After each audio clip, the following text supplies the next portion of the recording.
Lock is real. We're gonna get started in a second. Waiting on my special guest host, my brother. Yeah. My main man just jumped in the building. Hold on, let me add him. Hey, Shalom, Yabasha Shabakata. Yabashima Baraqyaahla. We international today, all right? On mamas. Most High in Christ, man. Man, let's clap it up for my brother Baraqyaahla, man. This brother gets busy in this truth, you know what I'm saying? Baraqyaahla, Salaki, I'm gonna do a quick intro. You know what I'm saying? This is your episode. You run it how you see fit. Whatever you need me to read for you, I got you, my nigga. And we gonna rock and roll, you understand? Welcome to another installment of Criminals of the Caucasus. I got a very special guest, my brother Baraqyaahla, you understand? Up there in Canada, Warren, getting down, you understand? A mighty priest up there and doing amazing things in his work, you understand? My brethren, how you doing, Ak? Yeah, everything to what's going on the West Coast. Oh, you know, same old, on mamas, bruh. On mamas, y'all already know. You know, right? Hey, Tuwada for having me on here. You know, I thought it was I thought to bring a different perspective on the show of the criminals of the Caucasus. Because wherever whether it's a Spaniard, whether it's a Portuguese devil, a French, a British, a Canadian devil, an Australian devil, a devil is a devil, and they have to be exposed wherever they're from. Salakia. Nah, damn right. You understand? And I definitely appreciate you, right? Now, for the viewers and the audience, I'm gonna just give you all a little bit of a back history of me and Baraqyaahla, you understand, been cooking up. He got at me, you understand, like a brother, like, hey, let me get down with you. I got something that you might want to, you know what I'm saying, put on one of your episodes. So, and you can tell by the title, we're gonna get into this Canadian serial killer, Robert Pickton. Now, mind you, I've never heard of this dude before. You understand? But my brother Baraqyaahla, he sent me the information about this cat, and this was a evil cat. You understand? Baraqyaahla, with that being said, how you want to do it, bro? You know what I'm saying? Go ahead. You put links in here, you know what I'm saying? Go ahead. You know what I'm saying? Do whatever you're gonna do. I'm taking the second man. This your episode, God, the water. I'm about to share my screen. We have, we got a little PowerPoint set up, right? Go ahead. And if I'm not mistaken, Robert Pickton is probably the most infamous serial killer in Canada. If not the most infamous, he's definitely top 3. Salakia. But let's get into it real quick. I'm gonna share my screen. And Baraqyaahla, if I could too, because I'm gonna be asking questions as well. You understand? Absolutely. All right. So one question that I have before you get started, right?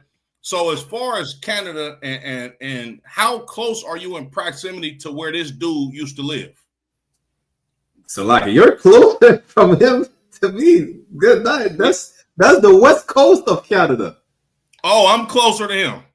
Damn right. That's because basically, I will be like on top of Vermont, East Coast. So that would be the West Coast of Canada, which is an area where, well, really the whole Canada is an area where our people, when I mean our people, I'm talking about so-called Blacks, Latinos, and Native, right? Specifically, so-called Native Americans are really prone to disappear and go missing. And nobody talks about that. Yeah. And that's basically part of the topic, right? Because everything we talk about it concerns our people. Mm-hmm. And a lot of the victims from Robert Pickton, aka the butcher, or I think he's called also the pig farm killer, were so-called Native American women. It really goes unnoticed. And as we're going to go through it, we're going to see that it raised an alarm concerning the disappearance of so-called Native women in Canada. His specific case, Salakia. Yeah, that's and like I said, right? I never heard of this cat before. You understand?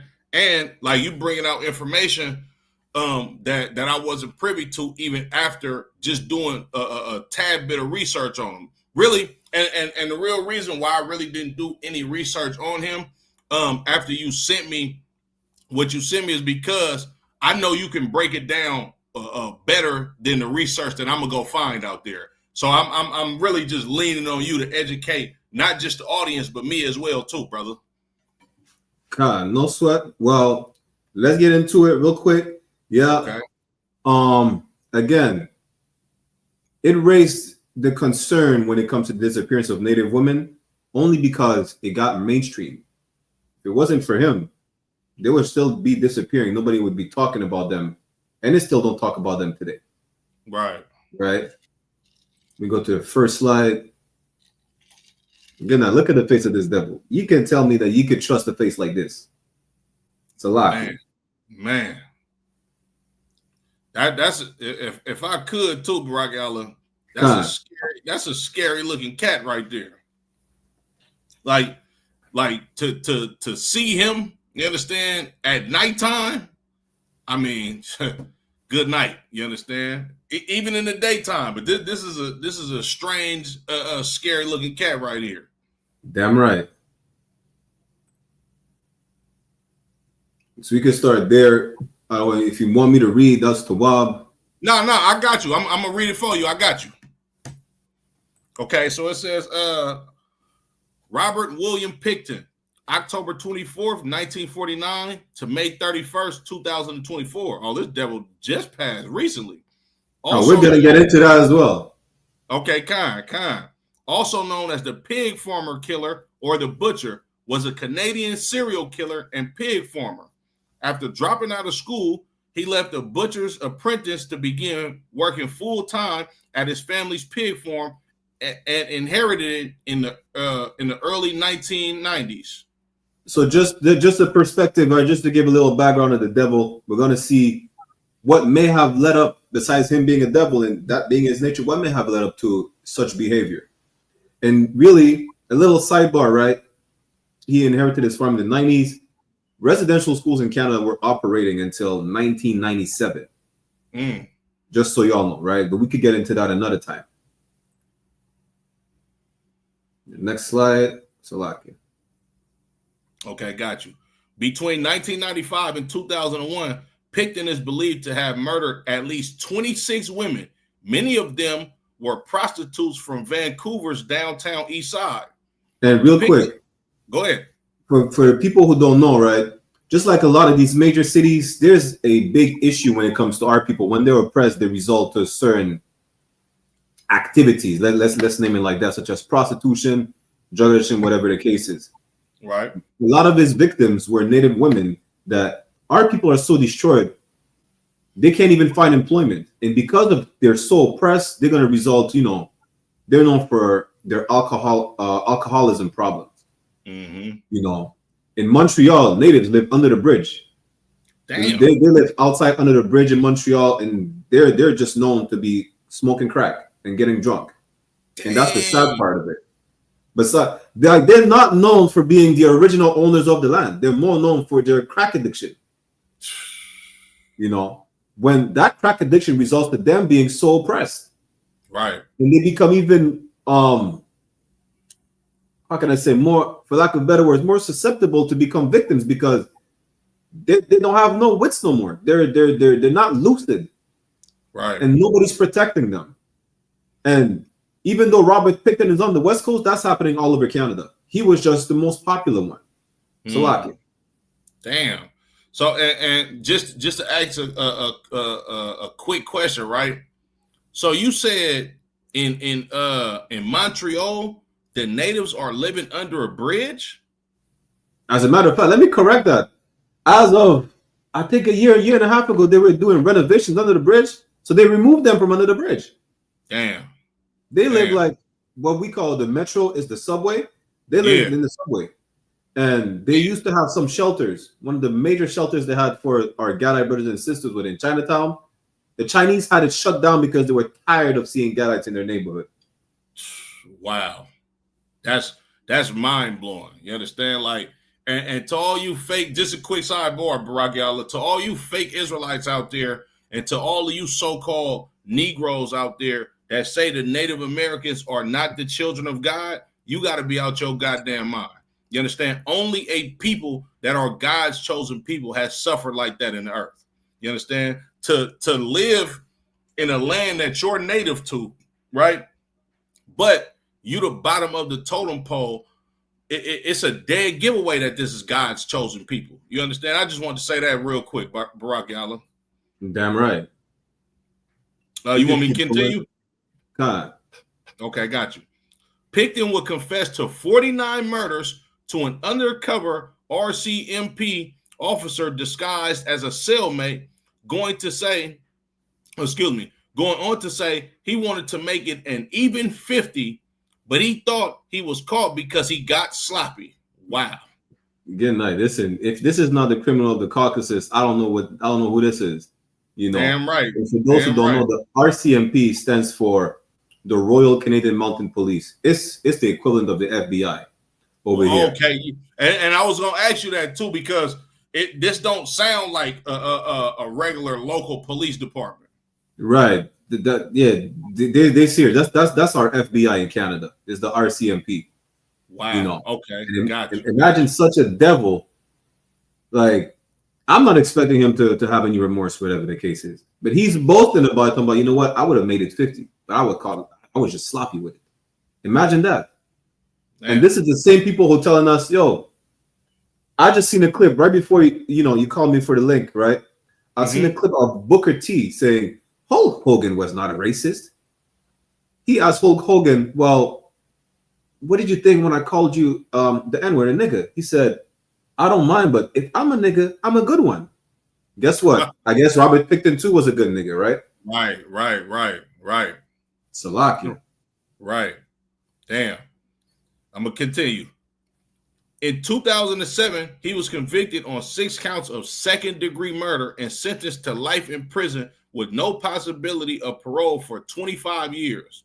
The longest possible sentence for second-degree murder under Canadian law at the time.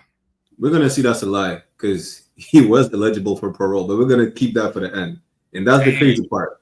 Yeah, he was eligible for parole, but we're going to keep that for the outro. It's a lie. Baraqyaahla, are you serious? Khan. Damn. Khan. It must be amazing to be a devil. Apparently it is. Little sidebar real quick. Because he's in Vancouver, right? Vancouver decriminalized every single drug. In Canada, weed has been legal nationwide since 2017, 2018. Mm-hmm. But Vancouver decriminalized every single drug. There was a devil who passed away from overdose. Ironically, he had opened a shop, just like a weed shop, but he was selling everything. Right. He was selling crack, cocaine, meth, fentanyl, heroin, in the doses that if you get arrested, you can't go to jail for, because those are recreational doses. Damn. That's the area where Robert Pickton was operating. Damn. It's amazing to be a devil. It's another thing too. I don't want the audience to miss this. He confessed to 49 murders. Said he wanted to make it an even 50. This PowerPoint says he committed at least 26, but he was only convicted of 6, and they were second degree. That's crazy. Imagine that. That's crazy. You understand? Okay. So the next one. Oh, so like you want to add something? No, go ahead. Okay, God. In 2010, the Crown Attorney officially stated. Okay, now hold on. What is the Crown Attorney? So basically, Canada was under the British, so they're going to use terms like the Crown, because even though we're not under the Crown, we're still like a Commonwealth of the British Crown, basically. So that's like the Supreme Court. Let's call it that. Oh, okay, got you. Supreme Court. Okay, got you. Right. The Crown Attorney officially stayed the remaining 20 murder charges, allowing previously unrevealed information to be made available to the public, including that Pickton previously had a 1997 attempted murder charge dropped. Wow. So he was already accused of attempting to murder somebody. Not only that, but we're going to see that his circle of people were associates. Yeah, don't give it away, Baraqyaahla. Don't give it away. I'm not going to give it away too soon. But I'm asking too many questions, Salakia. There's a lot of unrevealed information, because some of the ways that the people, lives were taken away were gruesome. They will not release that information to the public. Damn. And that's how sickening our oppressor is. Imagine you do a killing so bad that they can't release the information. Whew.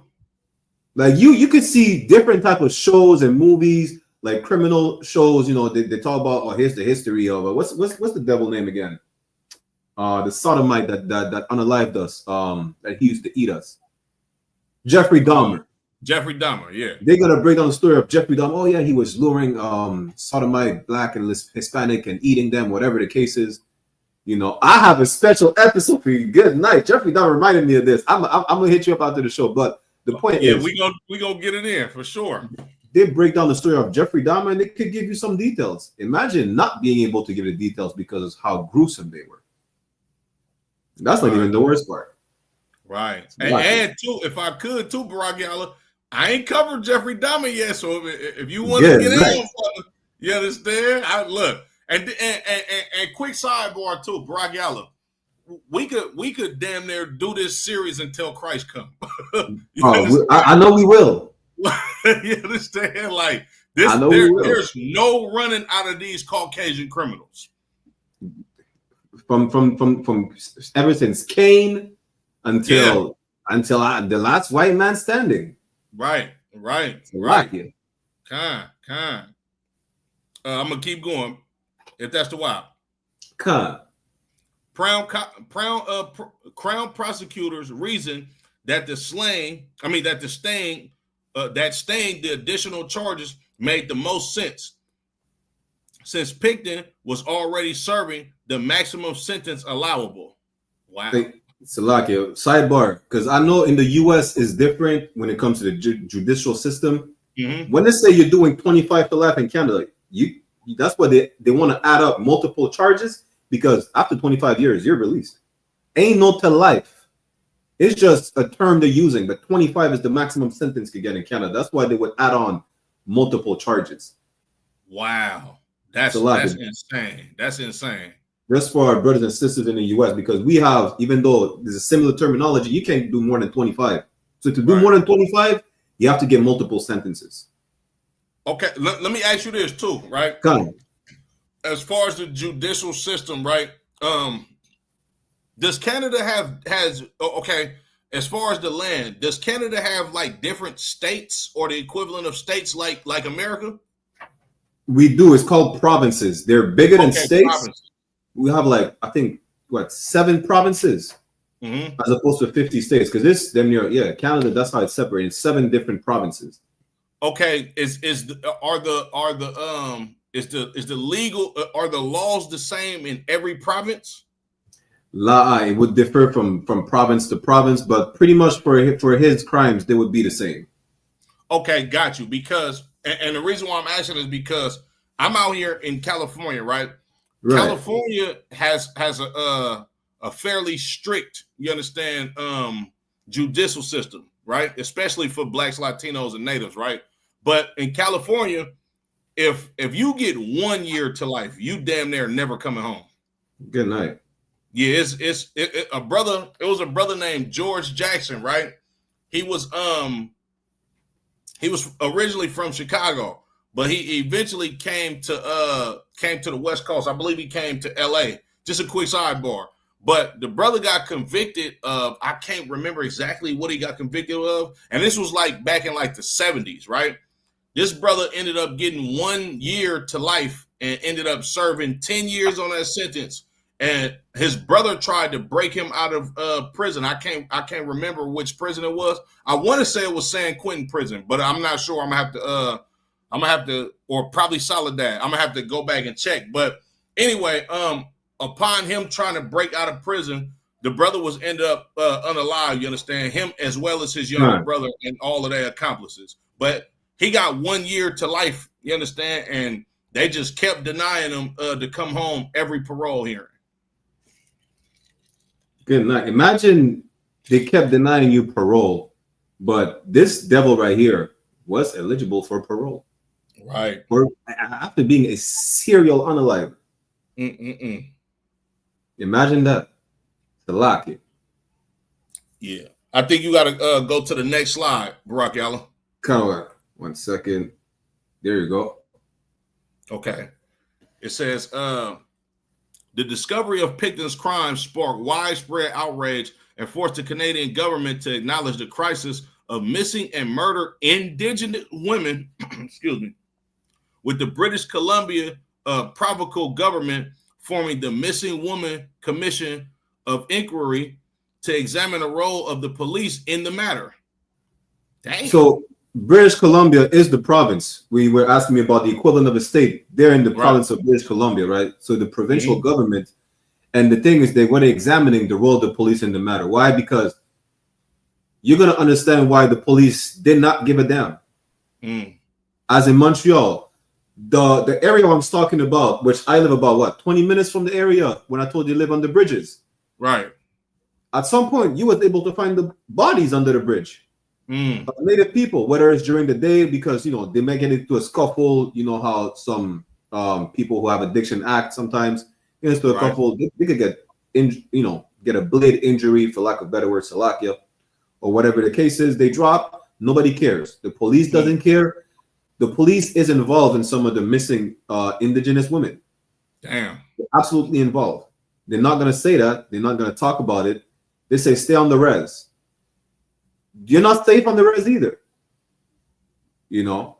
Damn. Because they had something called way back in I did the whole history class on that. Like even during the time of the residential schools, right? Today they tell you to stay on the res. Back in the days, they would kidnap your children off of the res. And if you wanted to get out the reservation, you needed a reservation pass. Just like we had a hallway pass in school to walk out the class, they needed a reservation pass to get out the reservation. Damn. Tomato, because they were not safe on or off the res. Right. So, and let me ask you a question too, Baraqyaahla. You said residential schools, right? Right. Is a residential school like the equivalent of like a public school? Like, what is the residential school? A residential school is like, I think you have the same term in the U.S. Residential schools for native children, or okay, I know what you're talking about. Right, like the boarding schools for the natives. Right. Good night. I think we had one of the worst ones in Canada. One of them in the province of Ontario had an electric chair in the basement. They were Salaki. Run that back. You said what? God, so one of the residential schools in the province of Ontario had an electric chair. Right. I'm gonna get it for you right now. And this is a school for children?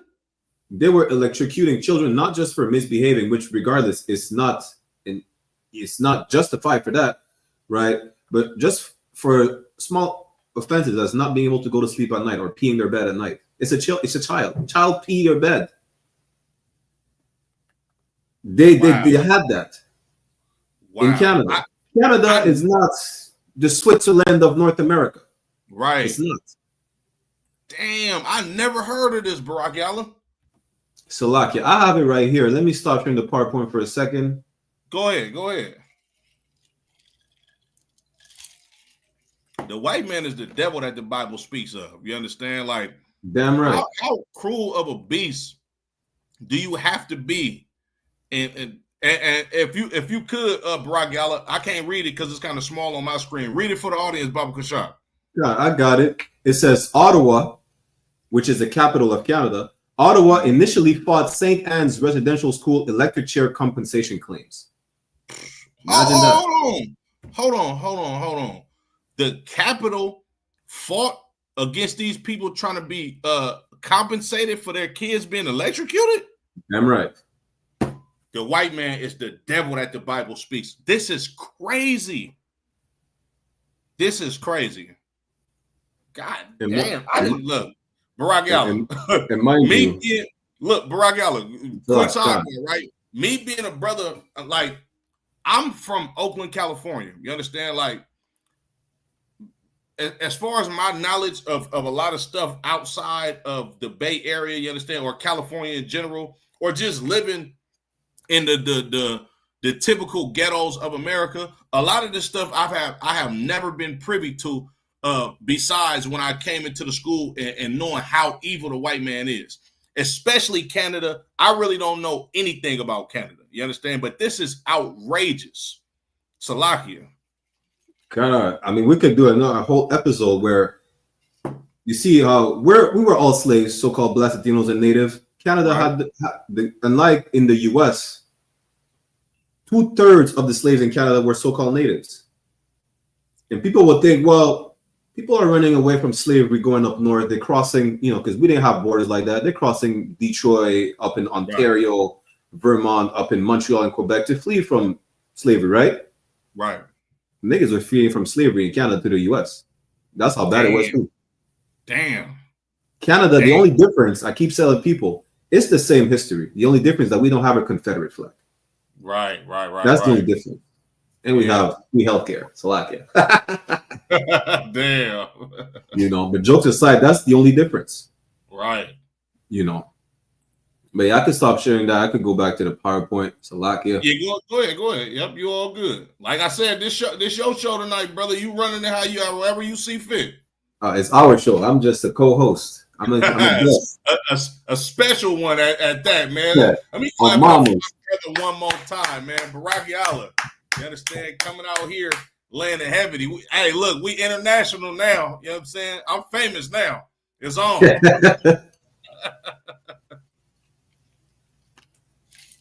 So yeah, I'm sharing the thing right here. Okay, got you. So you're gonna see that Pickton died. We're gonna see how he died later on, right? I sent you an article that I'm gonna pull up later to cover his death. At the end, Okay, got you. He got attacked by another inmate. Mind you, now that was last year. Yeah, that's crazy.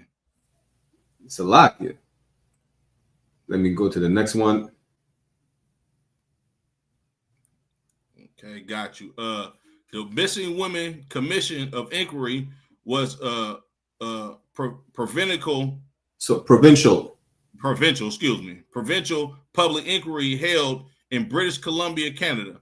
It was established on 27 September 2010 by the Lieutenant Governor and Council to examine the systematic failures of police and government institutions in responding to reports of missing and murdered women, many of whom were from Vancouver's marginalized downtown east side.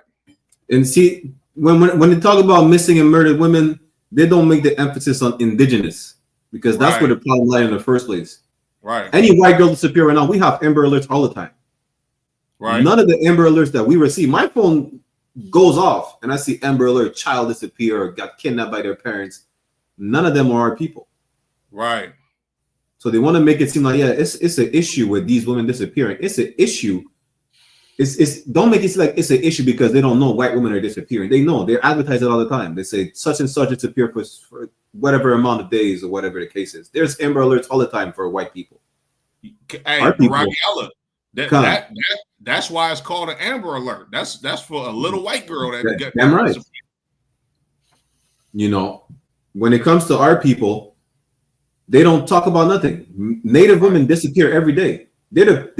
When it comes to our people, they're the number one that disappear all the time. It's the natives first. But nobody talks about that outside of the ISUPK. Damn right. Slovakia. Okay, hold on. Give me 1 second. Trying to fix this real quick.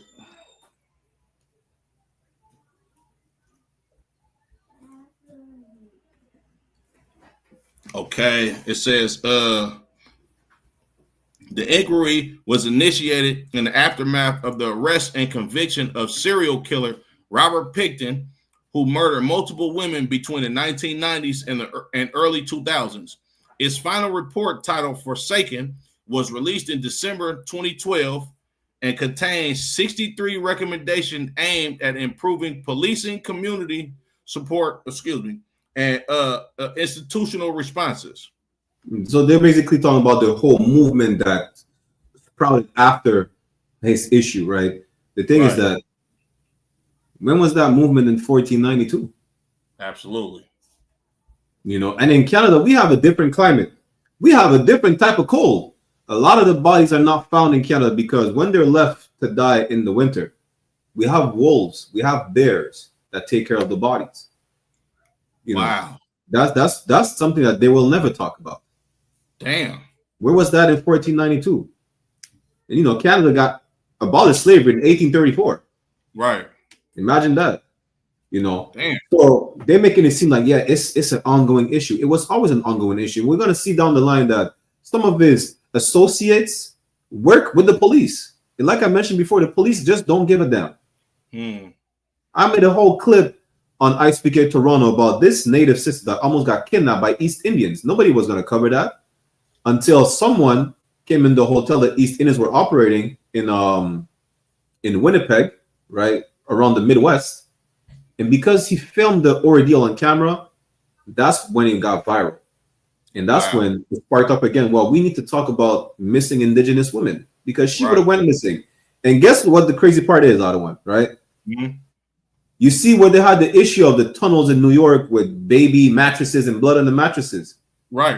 It was the same scenario over here in the hotel where she was about to get kidnapped. She was about to get put in the basement of the hotel. Come to find out there's paraphernalia of children clothing and women clothing and bloody mattresses in the basement of the hotel. Wow, that's crazy. So don't think melanated people, we tie it together. All skin folk is not kinfolk. Those are East Indians. People who call themselves brown. They hate your guts and they do the same. They oppress you just like the white man does. The only difference is that they're not in power. That's it. So like. Right. Now you damn right. Damn, that's man, it's a lot of evil stuff going on in the world, you understand? And it's definitely needed for brothers in the UPK to speak on these atrocities that's going on with our people, because like I'm a brother in the UPK just like you, and I haven't heard about any of this stuff in Canada. It's listen, I'm gonna give you one more that you haven't heard about. There's you might be surprised, but the gang culture expanded outside of LA, right? It's in New York or it's in other states. It's in Canada too, believe it or not. Right. It's in the Caribbean islands. It's on my island. But one of the gang leaders of the blood in Canada, in Montreal, he's a white man. Get the hell out of here. He's a white man. I'm dead serious. He's a white man on mamas. Wow. Yeah. We're going to cover that as well, because a lot of the violence, he's orchestrating it using our people, mainly the Levites, to fight against one another. And guess what? The Levite flag, whether you're blood or Crip, the Levite flag has both of the colors on it. You can't be proud to be Haitian to be a Crip or a blood. Right. Damn right. But that's an episode for another time. Yeah, Baraqyaahla, man, we gonna do some big episodes, man, for sure. You understand? This definitely has to be put out there to the world. Damn right. It's like we can skip some of them. We can skip this one. Just let me know where you want to go.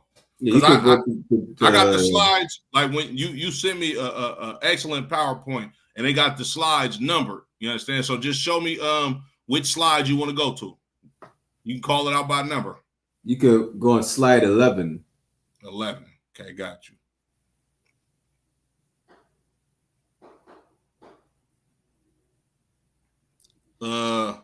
Where it says between the 1980s. That's the next one. The next one. Okay, got you. Pickton's crimes drew attention to earlier police failings. In 1997, he had been charged with the attempted murder of a sex worker after a violent attack, but the case was stayed in 1998. Advocates argue that this dismissal enabled Pickton to continue killing for years without detection. Wow. Imagine that. Like, they know he's doing something wrong, but because of the judicial system, I mean, it happens in the U.S., it happens everywhere. Right. You know, criminals get released on the streets all the time, where it's just civilians, cops, crooked cops, whatever the case is. It's like, well, you could have done something, you just didn't. And they're going to say, well, here's the flaws in the judicial system. Whose judicial system is it? Right. Who put that system in place to call it flawed? The Proverbs 29:2 said, when the righteous are started, the people are rejoicing. Right. You understand? We will provide righteous judgment in the kingdom. The only reason their system is flawed is because Robert Pickton's people is in power. Salakia. Damn right. Now, you absolutely correct. You understand? These are the wicked. You understand? The scum of the earth. You understand? The Bible calls them base men. You understand? Like the devil that the Bible speaks of. You understand? That's the best that you could sum up this race of devils. Damn right. So like we could go to the next one. Okay, got you. Indigenous women and systemic violence. Excuse me. The Commission's report emphasized the heightened vulnerability of Indigenous women. Despite making up about 3% of British Columbia's population, Indigenous women represented nearly 1/3 of the missing women cases reviewed. Oh, imagine that. Man. The Indigenous population has been reduced to be literally the minority of Canada as a whole, but they're the highest number of people not only incarcerated, but also who go missing. Imagine that.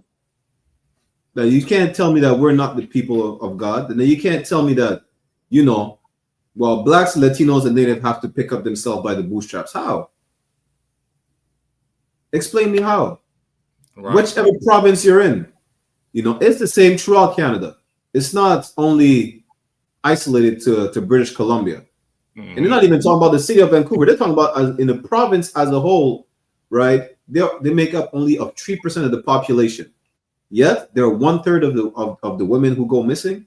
We're not even talking about the women. They're not even talking about the men, right? Or the little boys, right? Which also go missing. Salakia. But again, that outrage is sparked an outrage publicly. Why? Because that case went viral. That's the only reason. If Robert Pickton would have never got caught, they would have never talked about, well, you know what? Indigenous women are vulnerable. They can be snatched at any moment. Right. They would have never talked about them. It took a serial killer. Not only that, only because some of his victims were white. Imagine what, Indigenous women disappear all the time. They get murdered all the time. They're still in Manitoba. They're still talking about, we know our sisters were murdered. There's 2 bodies in a landfill right now. The white man is saying it would cost too much work to dig up the bodies of women who are already murdered. The family just want closure. They want a proper burial. They say it costs too much work. It's too toxic or whatever the case is. Yet, Canada is sending billions of dollars to Ukraine, billions of dollars to the state of Israel each year. But it costs too much to retrieve 1 or 2 women that are, just for the family. It's too toxic. If it's too dangerous to go in the landfill, why aren't you saying it's too dangerous to go to war in the Middle East? Right. Because the white man's the goddamn devil the Bible speaks of. That's why. So you absolutely correct. You understand? And of course, if this was 2 devils that was buried, you understand, he would have pulled every natural resources from up under his foot, you understand, that he could find in order to bring justice to these Caucasian families. Like the white man, like they thrive and relish off the fact that they can mistreat the Lord's chosen people. And it seems like that we will never receive justice for the atrocities and the evilness that's been done to us. You understand? You got a short time, white man. You got a very short time. Because when Christ come back, you will pay. You understand? You, your wife, your sons, your daughters, you understand? To the 19,000th generation until y'all eradicated. The Lord is going to deal with you goddamn devils. But that Salakia. No, damn right. We could go to the next one. Where we at? Okay, I got you. The report linked this disproportionate Salakia victimization to colonial history, systemic marginalization, and social inequality. Salakia. Indigenous women were found to face increased risk of sexual assault, serial predation, and other violent crimes. However, again, they're the one who's more at risk than anyone else. You know, whether it was the boarding school was set up by the Catholic Church. Right. It was sanctioned by the government. And you see when we talk about the RCMP earlier, Mm-hmm. The RCMP put in laws where it was legal for them to snatch children from the reservation to put them in the boarding schools.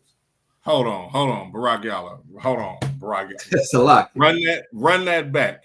You mean to tell me Canada's equivalent of the FBI in America put laws in place that made it legal for them to kidnap these native children? Basically, kind of, yeah. Oh my God.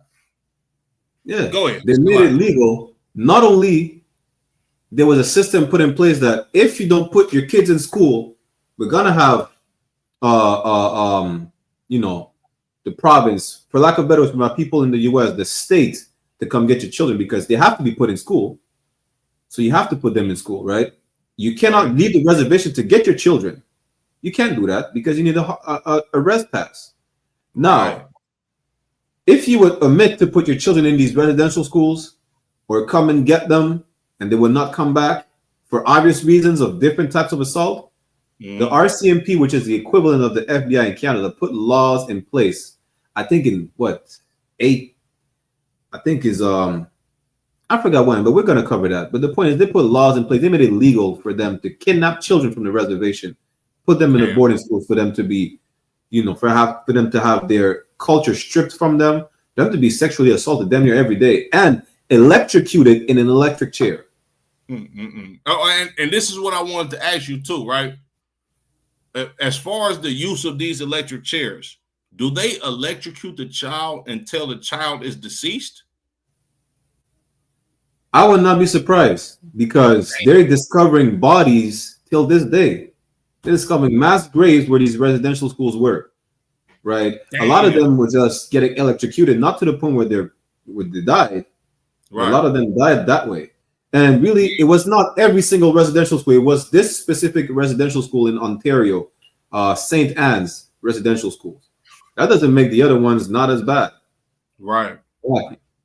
Right. And I'm sure you understand electrocuting a small, like when you look at the brain of a child, you understand, like they tell you that your brain is not fully developed if you're a man to what, you like 25, and I believe women are a little bit younger than that, but these are children, you understand, that's having to suffer electric shock.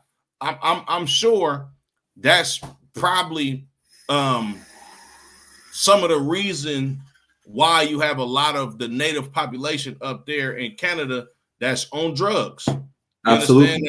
You understand like that have like terrible mental health issues is because of the traumatization that they've suffered at the hands of our oppressor. Like the white man is the devil that the Bible speaks of. You understand?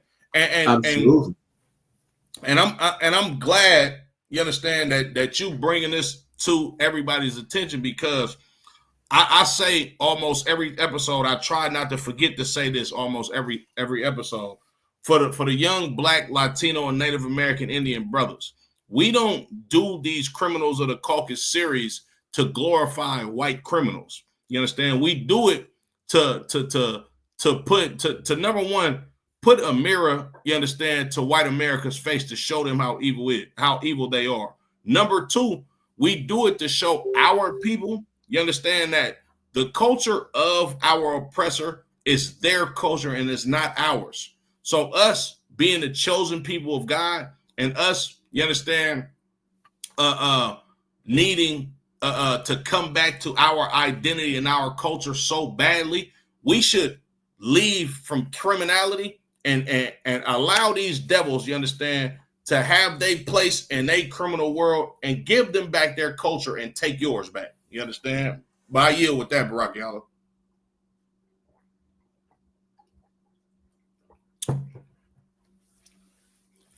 So I'm gonna read the last bit of this slide. You understand? While the brother is taking a break real quick. However, Salakia. However, the inquiry controversially stated that the broader overrepresentation of indigenous women was beyond its mandate, suggesting it was an issue more appropriately addressed at the federal level. You understand? the man, this is heartbreaking and disturbing, you understand, to see. And then you got to think about it too. We talking about one devil, you understand, that got away essentially with unaliving 49 women, and I'm sure the majority of them was our sisters, you understand? But who knows how many more Robert Picktons there are out there in Canada and North, Central, and South America, overseas. You understand? But go ahead, Baraqyaahla.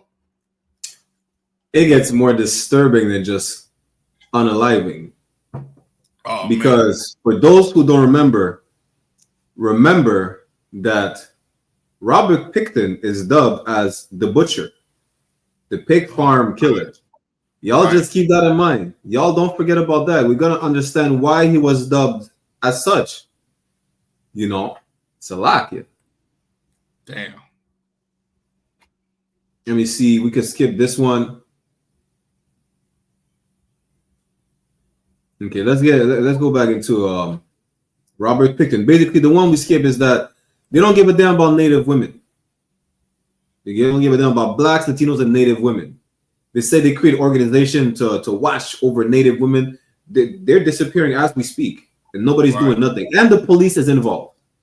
Right. The government is involved. They've been involved since 1492. Salakia. Right. The church is involved. You know, but Salakia. Early life and criminal history. Robert Pickton was born on October 24th, 1949 to Leonard Francis Pickton and Louise Helene Arnold, a family of pig farmers in Port, how you pronounce that city? Port Coquitlam, I think. Port Coquitlam, British Columbia, 27 kilometers or 17 miles east of Vancouver. Pickton's oldest sister, Linda Louise Wright, was sent off to live with relatives in Vancouver, as their parents thought the family pig farm would be an inappropriate setting to raise a young girl. Imagine that. Go ahead. They have standards. Right. Imagine that. That's Salakia. That's all I wanted to say. Nah, yeah, they got standards when it comes to their own. You understand? But us, it's kidnap, torture, and mutilate at their own discretion when it comes to us. Evil as hell. You understand? Damn.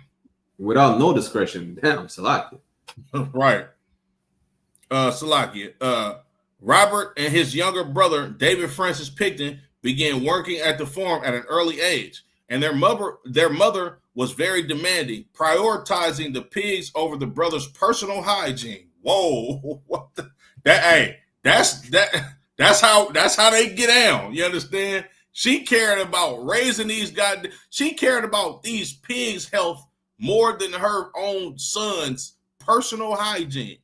And if you ever smelled a white person walk past you after it rained and you in a dry environment, good night. Lord be with you. Lord be with you. And forcing them to work long hours raising the farm's livestock. And that showed the greed of these goddamn devils. You understand? Right. Like she damn near forced her sons to work like slaves without giving them a proper hygiene. You understand? In order for them to keep making money off of these goddamn pigs and whatever other livestock they had. I'm gonna keep going. Louise often sent the brothers to school in unwashed, dirty clothes, reeking of manure. Salakia. Whoa. And earning them the nickname Stinky Piggy from their classmates. You know they got baby. Salakia. White women are horrible mothers. If man, look, Baraqyaahla, right? And this is no sympathy on this goddamn devil at all. But I understand now why he hated women so much. Yeah. Wow. Imagine this. And we're barely scratching the surface. Robert was strongly attached to her and rarely interacted with his abusive father. He struggled Listen, in school. Go ahead. see, you missed the emphasis on his abusive father. Right. You know, Right. John Lyman said it best. You know, we're not raised right because our fathers are not there. They're not raised right because their fathers in their lives. Okay, the mother was no better, apparently. Right. You know? Right. But imagine his father's like he's already neglected. Imagine having an abusive father as neglected as he is already. Good night. Right. You can understand how they raised up he was a serial killer in the making. Right. Salagi, they say the wicked is estranged from the womb. He's the womb. perfect example. Salagi. They wasn't just farming pigs and other livestock. They were farming demons in their own children. Damn right. That's damn you're a demon farm. Yeah, you understand? This is crazy. Salaki. He struggled in school, being put in a special class after failing grade 2. God, hold on. You what? To flunk the second grade is crazy. Listen, when you're raised among pigs, and the funny thing is, the pig apparently is a smart ass animal. Imagine that. Right. The pig is smarter than him. Right, right. Yeah, that's crazy. Like, what? I mean, second grade was a long time ago, but I'm guessing ABCs, knowing how to spell your name properly, like that should get you on. He ain't even know how to do none of that. Crazy. He knew how to do one thing though. Yeah. Yeah. That's exactly what he did. At the age of 12, he began raising a calf, which became his beloved pet. 2 weeks later, after not finding it after school, he was told to check the barn and was distraught to find it slaughtered. Yeah, I don't remember how the calf got slaughtered, but yeah, this kid is already, again, not to put sympathy on this devil. He's destroyed already. His mother don't take care of him. He's getting bullied at school because he stinks like pig dung. His father's abusive. We don't know the extent of the abuse. But we know how white people abuse their children. Right. If they don't unalive them. Yeah. But when they don't unalive them. Right. Now his only friend, which happens to be one of the pets, right? I assume it's a calf. It must have been a cow, a bull, whatever the case is. It got slaughtered. This kid, he's on his way to unaliving himself, but he didn't. Yeah. So he already hates women. And guess what he did down the line? It's a lot, kid. Yeah. Okay, it says Pickton dropped out of school in 1963 and began working as a meat cutter. He continued to do so for 7 years before leaving to work full-time at the farm. In 1978 and 1979, the parents died and the siblings inherited the pig farm, selling parts for $5.6 million. Damn. 5.16 million Canadian dollars. Oh, 5.16 million. So hold on. Let me ask you this, Baraqyaahla. As far as the Canadian currency, is it valued at the same amount as American money? We used to kind of lose at the time. I forgot how it was as far as the currency exchange, but hey, most in Christ to Trump, we're not losing as much anymore. Right. Hell yeah. But okay, but 5.16 million Canadian dollars, that's still rich, right? That's still rich. Like today, that will be 3.676 million US, give or take. Okay. Got you. So this devil became to be a rich devil. Well, I mean, Con, you're gonna see. Yeah, he had good lawyers. Had good ass lawyers. And he had the whole farm. It doesn't say how big was the farm, but to sell for 5.60 million at the time. Yeah, that's a big ass farm. He had a nice piece of land. Damn. We know who's the owner of the land in the first place, but yeah, he had a nice piece of stolen land. It's a lot, right? A nice piece. That perfectly put. He had a nice piece of stolen land. Yeah, it's a lot. Okay. Worker Bill Hiscox called the farm a creepy-looking place patrolled by a 612-pound boar and described Pickton as a pretty quiet guy, hard to strike up a conversation with. Of course, he's hard to strike up a conversation with. This is a goddamn awkward sociopath. Yeah. And really, some people would think, well, these should be signs that, you're conversating with a serial killer. There's no sign. Jeffrey Dahmer was social. Right. There's no signs of a serial killer. Right. Don't think, and put the abuse aside. White people are crazy. They're naturally like that. As hell. Like, we always hear about stories of, oh, well, they were shooting squirrels, they were burning insects, they were putting butterflies on spikes. That's how they are naturally. I just watched a documentary on some movies that are banned. One of the movies that is banned is called Natural Born Killers. Oh, I heard of that movie. But that's who they are. Mm-hmm. And the devil playing the role of the natural born killer, his father, the criminal. Yeah, his father is a known criminal. What's his name? Woody Harrelson. His father is a known criminal. Yeah. You know? But that's their nature. They're not what do you call it? An oddball. No, they're just white. They're just Caucasian. That's it. Right. They just being Caucasian. That's it. They just being themselves. Hulk Hogan is not an unusual racist. He's just Caucasian. He's just Caucasian. Absolutely. You understand?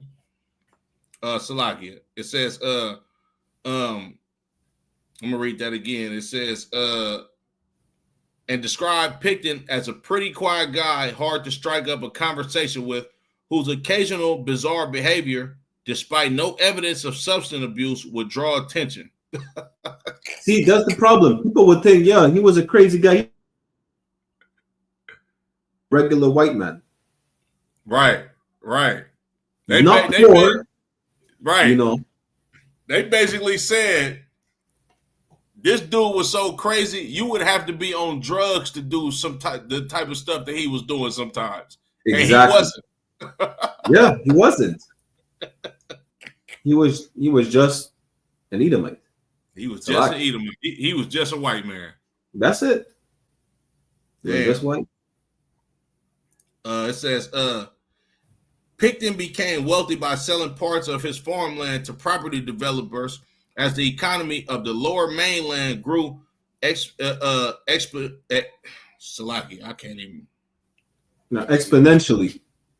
Oh, exponentially. Okay, got you. It was small. I had to make it bigger. In the 1980s and 1990s, he often hosted parties at an ad hoc nightclub called Piggy's Palace, and they love them pigs. Damn, that's crazy. He probably assaulted them pigs too. Hey, man, look, I was gonna say that, Baraqyaahla. One body, so I get. Right. Which attracted the political and economic elites of the lower mainland, along with the Hells Angels. Oh, you did say they was on the west coast of Canada. Salakia, sir. One of the biggest Hells Angels war in Canada happened in my city. Wow. I know you were gonna be like, we have bikers over here too. No, look, Baraqyaahla, I'm gonna let you know something else. You know where the Hells Angels was founded? Kawakan. That's why I know. In Oakland, California. Kawakan. I know you were gonna like this one because I'm like, that's the one we're gonna start with. Right. Oh yeah, we gonna do some big things. You understand with this, Baraqyaahla? Most High Christ. And see what I was talking to you about earlier. Those are some of his associates. How you hosting parties? You got the Hells coming to the party. Right. The Hells aren't working with the police. No, the number one ops of the Hells. I mean, I can't speak about every single province, but in my province, in my city, in Montreal, the number one ops of the Hells is the Italian mafia. Whoa. But regardless, these are his associates. These are his close friends. The Hells are coming to the piggy parties. I just dubbed it that a lot. The Hells are going to the piggy parties. Right, The right. elites. It says the political and economic elites, meaning what? The ministers, the mayors, so on and so forth, who are involved with the trafficking that, well, mainly in my city, they accuse the Haitians of, human trafficking, the pimps. Right. We know who's buying all the prostitutes. We know who's on the Jeffrey Epstein list. Right. You understand? We know whose Diddy is watching to become who he became. It's not our culture to be like that. We learn from the heathens around us. We learn from the people we want to emulate, which is the goddamn criminals of the Caucasus, the white man who's the devil the Bible speaks of, Salakia. Damn right, Baraqyaahla. Damn right, brother. You understand? Excellently put. You understand? You speak no lies, my brother. All right. Where was I? It says, starting in the 1990s, women living in the lower mainland, most notably on the impoverished downtown east side of Vancouver, has started to go missing, leading to speculations in the media that a serial killer was operating. And they were right. The majority of the missing women were indigenous women with substance use disorders and sex workers. Really, the indigenous women fall in all these categories. Right. Sadly. It's sad to say, but it's true. Right. Throughout Canada, But really, the majority were missing indigenous women. Right. So even then, even him admitting to like 49 bodies, he could have made it 50. Again, like you said earlier, he probably got more because nobody cares about the natives. Right. Salakia. On March 23rd, 1997, Pickton was charged with the attempted murder of sex worker Wendy Lynn Eastetter. I don't know if I pronounced that right. Whom he had stabbed 4 times during an altercation at the farm. She told police he had handcuffed her and that she had escaped after suffering several lacerations. Damn.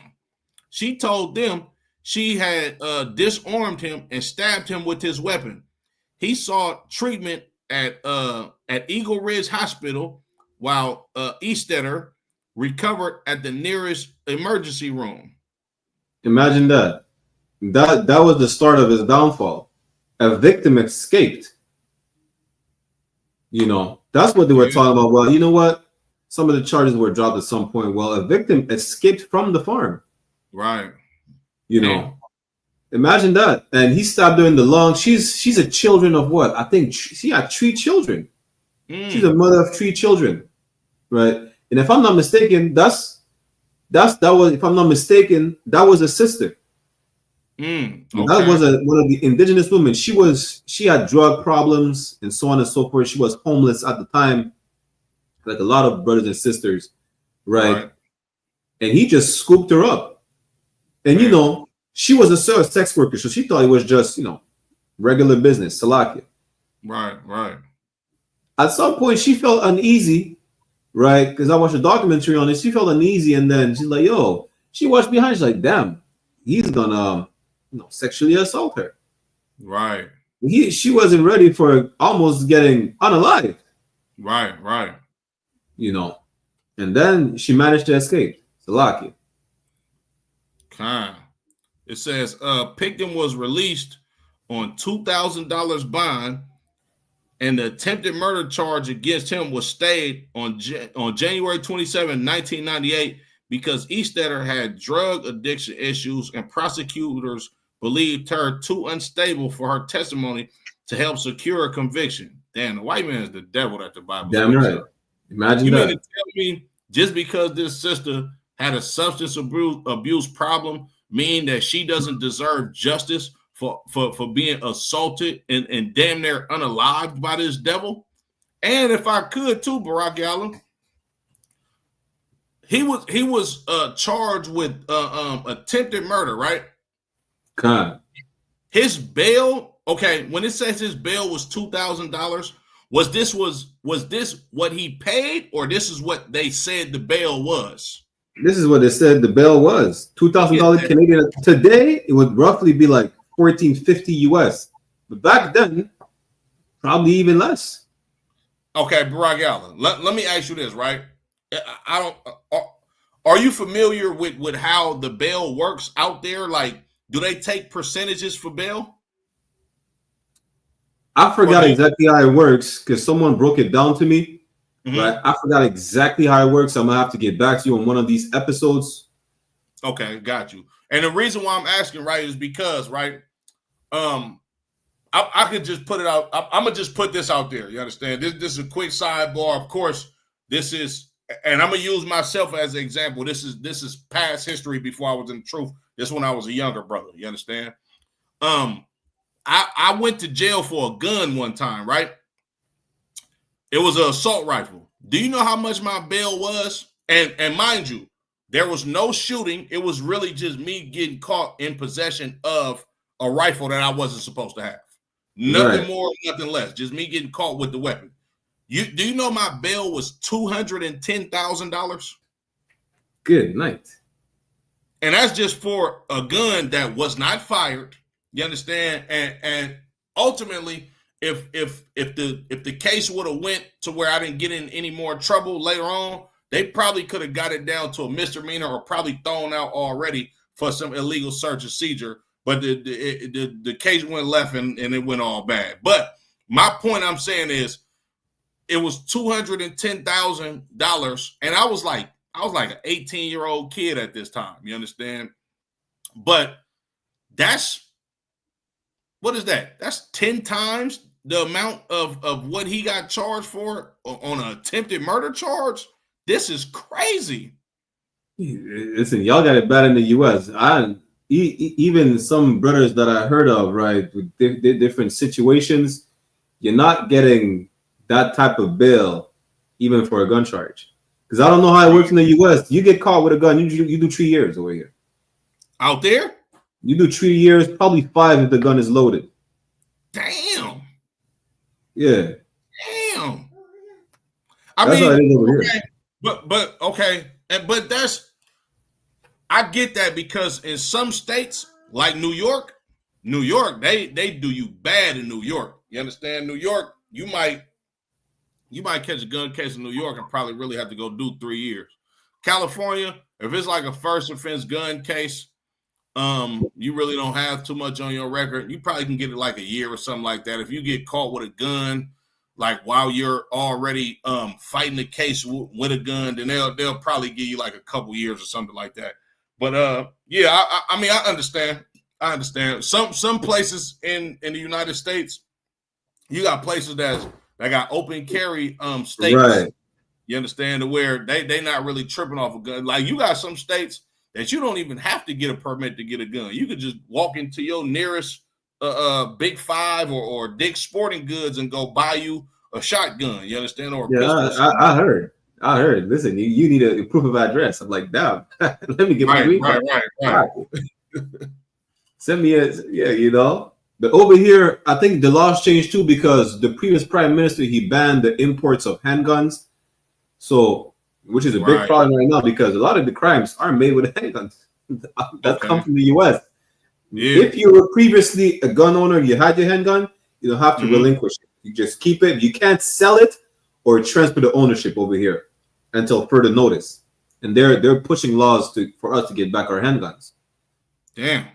But you will do like 3 to 5 years. You know, because none of these niggas committing crime with guns have a license, especially since COVID. Since COVID, the prime minister gave $2,000 a month. $2,000 a month since COVID. All the YNs got guns. Hold on, Salaki, Baraqyaahla. You said the prime minister gave $2,000 per month to every citizen? To those who were affected, to those whose work was affected by COVID, so they could not go to work or whatever, but people took advantage of that. Like, yo, I don't go to work. I can't do nothing. I need $2,000 a month. They make a phone call in 2 minutes, $2,000 is wire transferred to your bank account. Every month? Every month until what? Until like 2021 or 2022? I forgot. Damn. Listen, one of my cousins bought a Benz. I'm playing with you. And all the YNs got guns. Damn. And too, this is a quick sidebar too. I know a little bit of, like I said earlier in the episode. I don't know too much outside of outside of certain cities in America as far as like different ghettos in America. But this is what I did forget and I left out about what I know about Canada. I knew that there was gangs in Canada, and I knew that there was like New York style projects in Canada, and I knew that it was like the ghetto in Canada is the same exact thing as America. That's the only thing I knew. But as far as like all of this, people like Robert Pickton and all of that, I never knew it was like that in Canada. You understand? God, listen, I got another special episode for you. For if y'all want a spoiler alert of one of the next episodes we're gonna do, y'all go on Netflix and watch the TV show Bad Blood, and so you can get an idea of what we're gonna talk about. That was all in my city. One of the incidents happened next to my mom's house. Damn. Yeah. Y'all go watch Bad Blood. You understand? I'm not going to give any more spoiler alerts to like it. Look, hype it up, Baraqyaahla. You understand? We trying to send these ratings through the roof. You understand? That way, everybody can get. You understand what the ISU has been ISU BK has been praying for. You understand, for years, that the Lord open up these airways. You understand? That way, we can push this truth to Blacks, Latinos, and Native American Indians, so we can get out of situations like this, having to live around these Robert Picktons. You understand? And then unaliving our sisters and us receiving no justice for it. You understand? So yeah, man. Drop all the spoiler alerts you can. You understand? Because we gonna rock and roll with this series for sure. Damn right. Yeah. So if that's the case, spoiler alert, we gotta get an episode of the Bad Blood right here on the Criminal of the Caucasus. We're gonna get an episode of our own school shooters that we had previously. One of them was in my city, right? We're gonna get an episode of what's his name? James McGill, who's the founder of the McGill University. Y'all gonna get the whole breakdown, which is the equivalent of Harvard in Canada. And the last but not least, for now at least, spoiler alert, we're gonna get an episode of our own Jeffrey Dahmer, which happened in my city as well. So yeah. We need that, Baraqyaahla. You understand? We need that for sure. You want me to continue? Yeah, we could skip this. Basically, he was let out on bail after almost unaliving, this one, right? But it doesn't end there.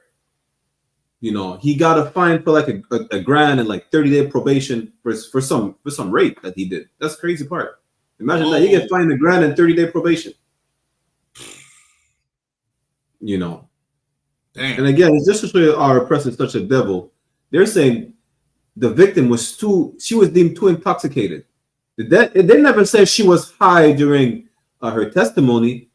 We know she's a drug addict, so we can't take her for serious. That's basically what they're saying. Right. So damn. Like, this is evil as hell. You understand? Okay, I got you. The Pickton brothers were eventually sued by Port how you pronounce this again, Salakia? Port Coquitlam? Coquitlam. Port Coquitlam officials for violating zoning ordinances, neglecting the agriculture for which it had been zoned, and having altered a large farm building on the land of the purpose of holding dances, concerts, and other recreations. Imagine that. That's what's putting eyes on the farm. The pig parties. It's not the allegations of women disappearing, unaliving, sexual assault. It's the piggy parties. Right. The noise complaints. That's imagine crazy. that. Salakia. That's crazy. Salakia. They have begun to neglect the site's farming operations and registered a non-profit charity, the Piggy Palace Good Time Society, with the Canadian government in 1996, claiming to organize, coordinate, manage, and operate special events, functions, dances, shows, and exhibitions on behalf of service organizations, sports organizations, and other what it say worthy groups. Which one of them was, as we read earlier, the Hells Angels. Damn. Like you cannot make this up. Our oppressor is the original criminal. So you're telling me you're making a non-profit charity called the Piggy Palace Good Time Society, which is a crazy name. But besides that, with the Canadian government in 1996, we're gonna get into that episode as well, because I forgot to mention the Bikers Wars in Montreal was in the 90s and the early 2000s. So at the same time that we have a biker gang war, right? You're operating a non-charity where bikers attend. We know how the Hells get down. It's no secret. They don't hide it either. Yeah. You understand? And it says, and other worthy groups. What worthy groups? The Hells Angels? What's one of them? The Mongols? Yeah. What's the machines? Something machines. I forgot. The big machines. Another biker gang that's over here as well. Imagine that. Damn. And you telling me that that's the only thing that, and that's not even, those groups that attended is not even what raised suspicion. It's just because the brothers violated the zoning ordinances. Right. That's it. That's crazy. Not even actual criminal activities. Right. Goddamn devil, Salaki. Damn. Like this is mind blowing how much, and I don't even know what to say about all of the crime that's actually being committed on these pig farms, them turning a blind eye to that and saying stuff about stuff that's not a crime at all. You know what's crazy, other one? Because we're gonna understand how gruesome it gets. Mm-hmm. That we know that wherever the Hells Angels go, crime happens. Of course. Doesn't matter if it's assault, if it's unaliving, if it's rape, if it's drugs. Yep. And this is only one of the groups that was attending the party. Right. We're not talking about the other groups. We're not talking about the government officials and so on and so forth. But we're going to leave it at that for now. It's lucky. But we know exactly why I won. Con.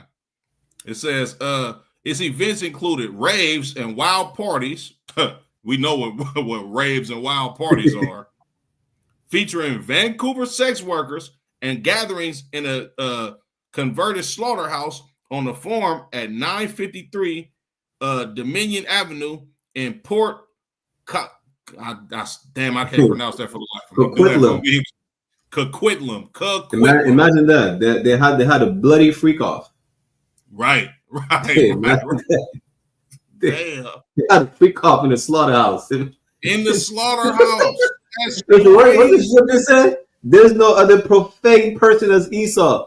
Profane fornicator like Esau. Imagine converting a slaughterhouse into a freak off club. Raves and sex workers.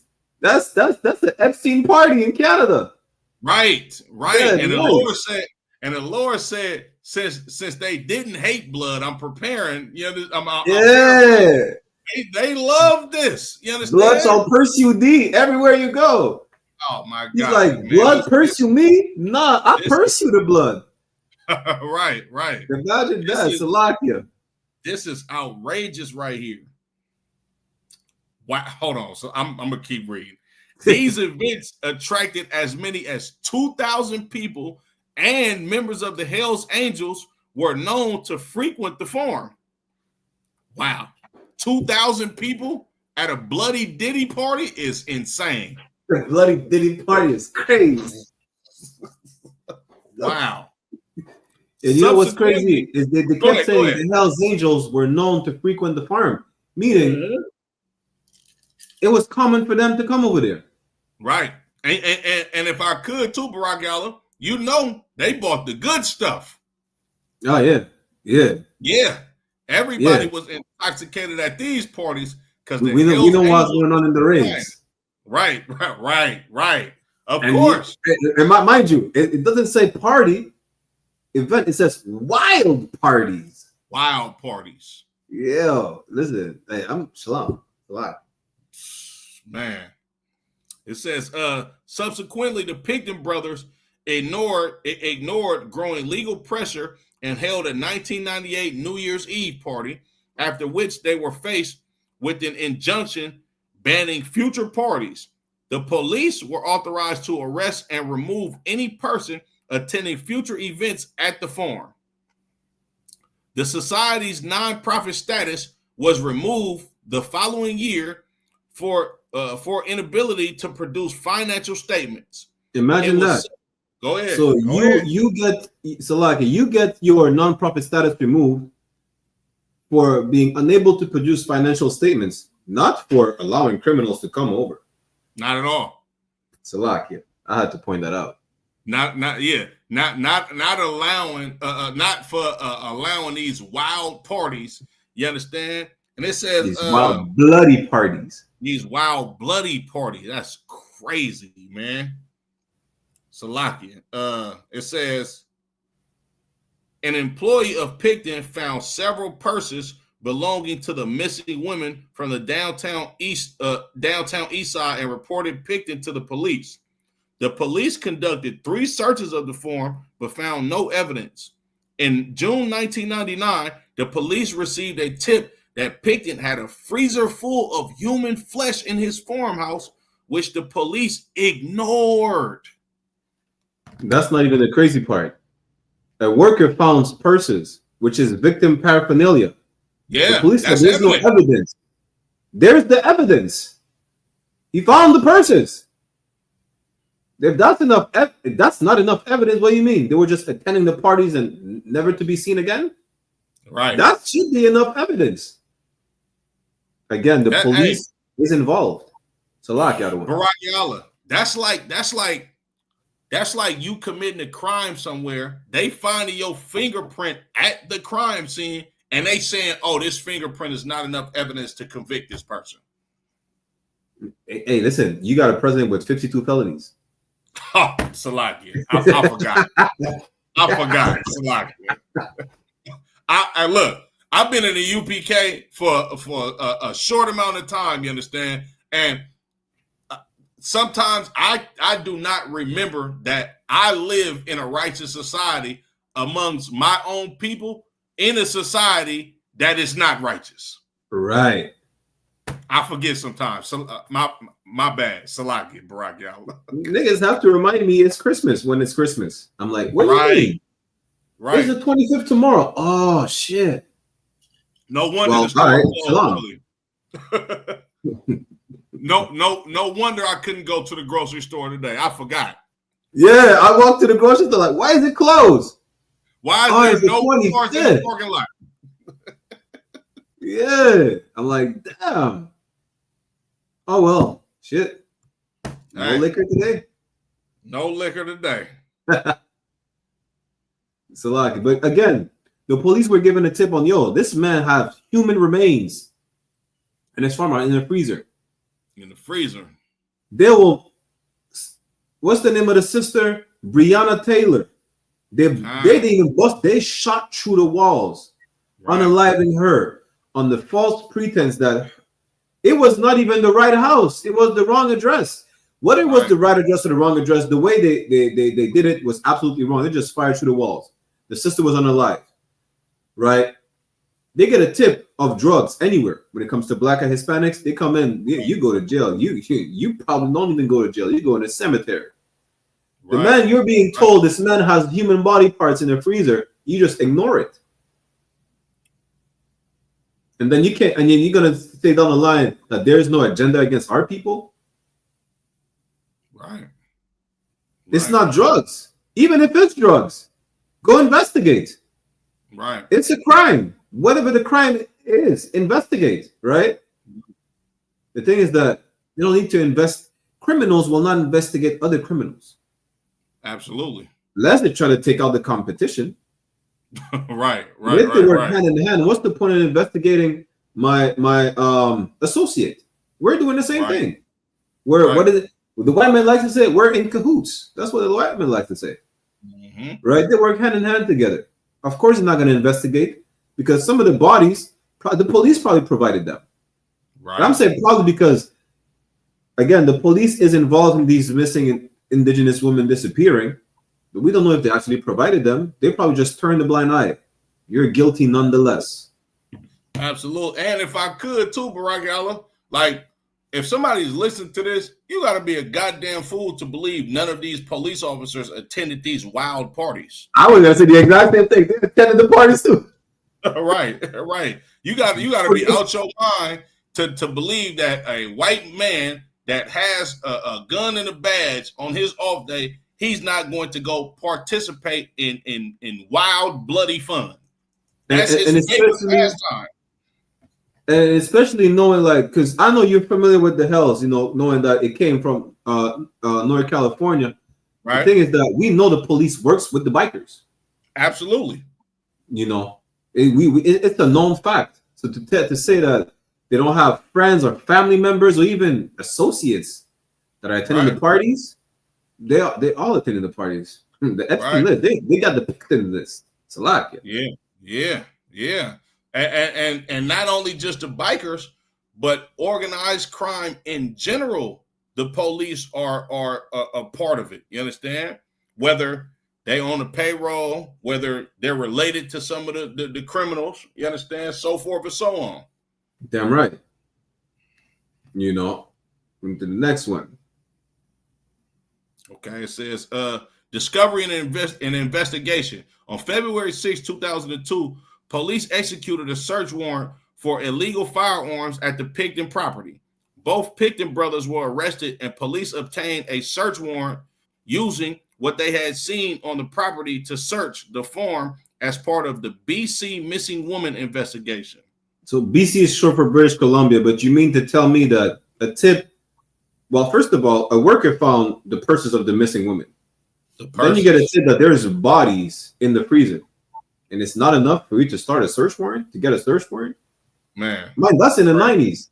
It waited a couple of years in 2002. Mm-hmm. I have 3 siblings. My second sibling was born by then already. Damn. In 2002 for them to start a search warrant. Damn. Mind you, even committing crimes as well since the 80s. Right. Yep. You mean to tell me it took that long? And imagine that he has 49 let's say 49 for now. He has 49 bodies under his belt. Right. That's more than one a month. Absolutely. It's a lot, yeah. The white man's a devil. That's all I gotta say. White man is the devil. Personal items belonging to missing women were found at the farm, which was sealed off by members of the joint RCMP Vancouver Police Department Task Force. Get the hell out of here, man. Come on. I mean, yeah. I'm not surprised. You understand? Of course they were in cahoots with this. That's crazy. The following day, Pickton was charged with weapon offenses. Both Picktons were later released, and Robert was kept under police surveillance. So you mean to tell me they got all of the evidence? They still got released, and then the police start watching him afterwards when they got all of this evidence. I mean, technically, they got the Russian icons, but the white man's still out here professing himself to be a Jew. Right. Hey, Salakia, damn right. You're right. Salakia. Absolutely right.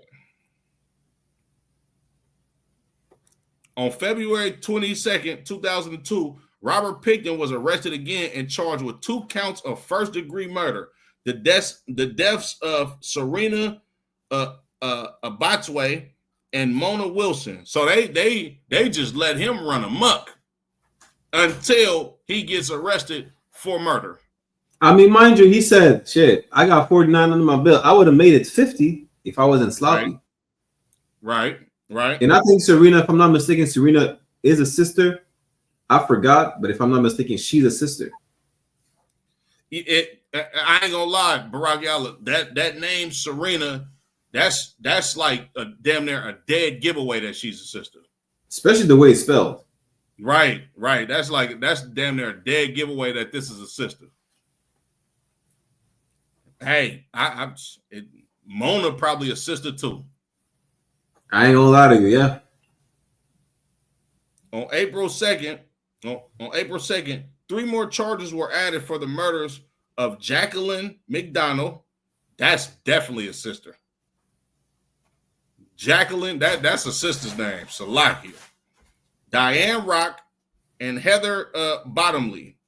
A 6 for the murder of Andrea Jolsbury was laid on April 9th, followed shortly by a 7th for Brenda Wolf.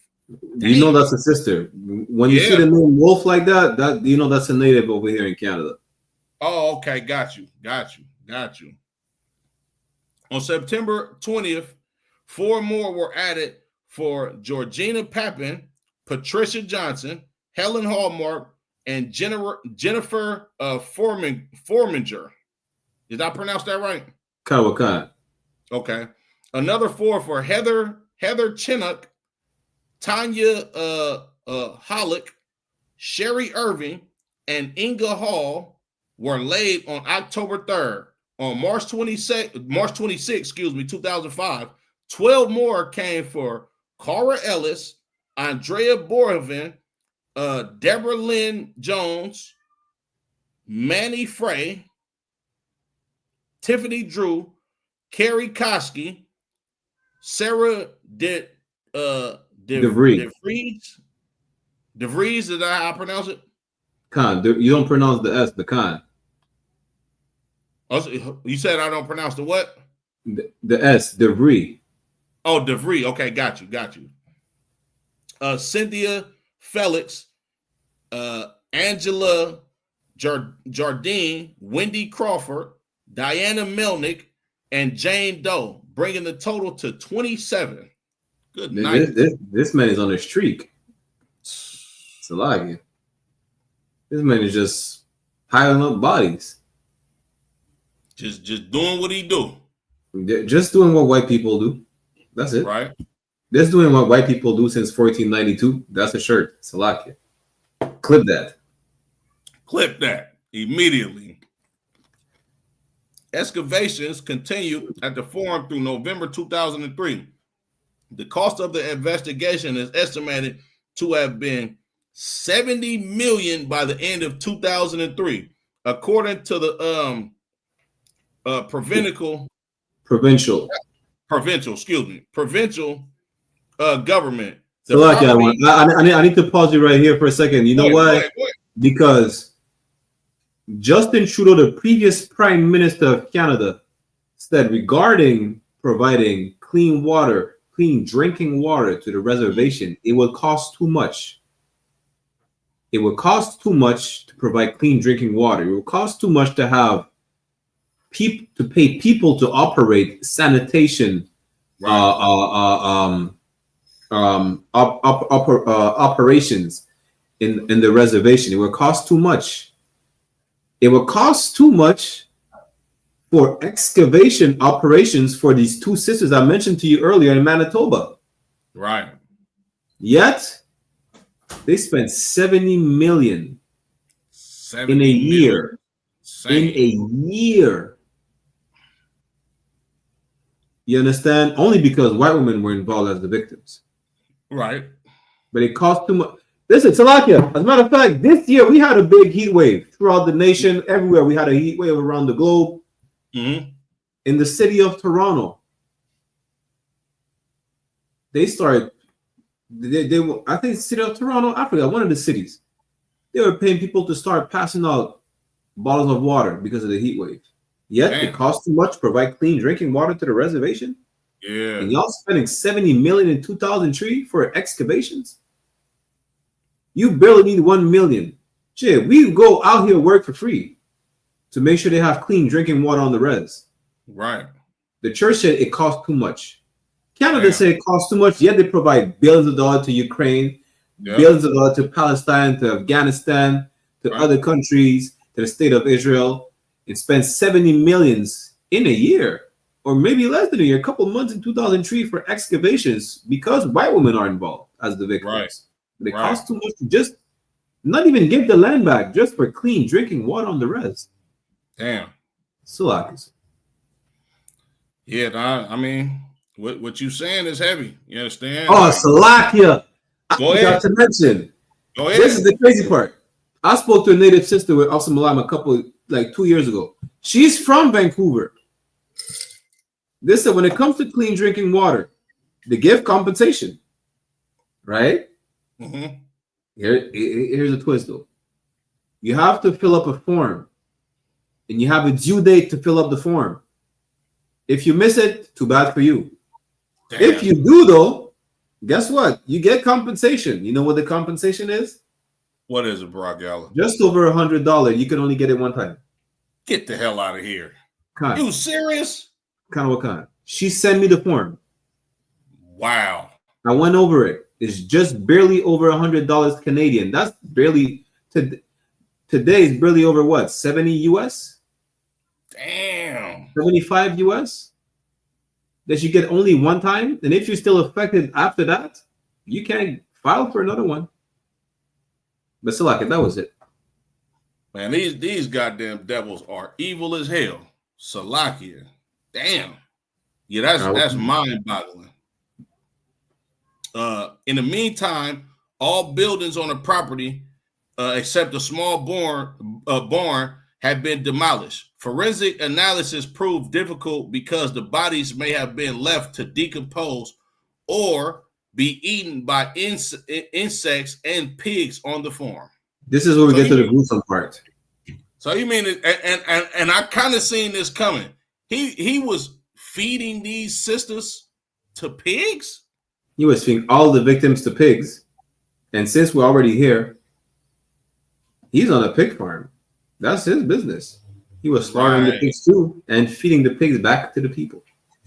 Damn. Oh, man. I didn't even think about that. Damn. That's diabolical. That's crazy. Yeah, that's the group.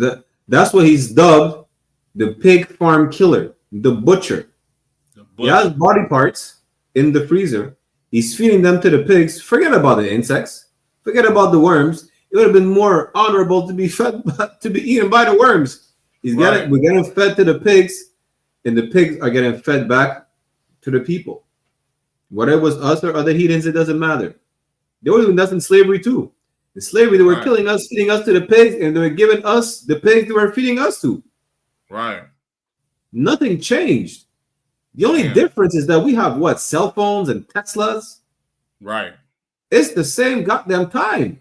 The same goddamn devil, the same goddamn oppressor, the same goddamn, slave master. And you're the same goddamn slave today. Right. And to add to your point, Baraqyaahla, this is some disturbing shit, that I just found out the other day. Do you know they found a brother hanging from a tree out here in Oakland at a park that I used to take my daughter to when she was a kid? The part I used to go to with your daughter. That's the crazy twist, because I heard about the Mexican brother that got lynched in Colorado just a couple days ago, something like that. Yeah. Back. Did you hear about somebody getting hung at Diamond Park? Yeah, so they just found somebody being hung at Diamond Park. As a matter of fact, my rib used to play at that park when she was a kid. Evil. You think it's a thing of the South? People get lynched everywhere. Everywhere. Till this day. Everywhere. Yeah. Damn. Salakia. So Salakia. So let's go to the next. Salakia. Okay. It says during the early days of the excavations, forensic anthropologists brought in heavy equipment, including 2 50-foot or what's that? It says 15 meter. Oh, 15 meter. Oh, excuse me. Salakia. Damn, I'm in denial. I need glasses like a son of a gun. Those flat conveyor belts and soil sifters to find traces of human remains. And imagine that today they don't want to look for more bodies because it's native sisters we're going to look for. But back in the day, we might have to look for a white woman, and even if it's just one. So let's go ahead and spend 70 millions to bring on the excavators and everything. Just for one. Just for one. Oh, more than one, it doesn't give him out. Who cares if it's more than one? If it was just for one, they would have did it regardless. Right. Absolutely. On March 10th, 2004, the government revealed that Pickton may have ground up human flesh and mixed it with pork that he sold to the public. Whoa! Hold on, man. Yeah, he did. Now, I don't understand the mind frame of a devil. So and somebody probably seen this coming. I didn't even see that coming. Salakia. White man is the devil that the Bible speaks of. Salakia. Where was I at? The province's health authority later issued a warning.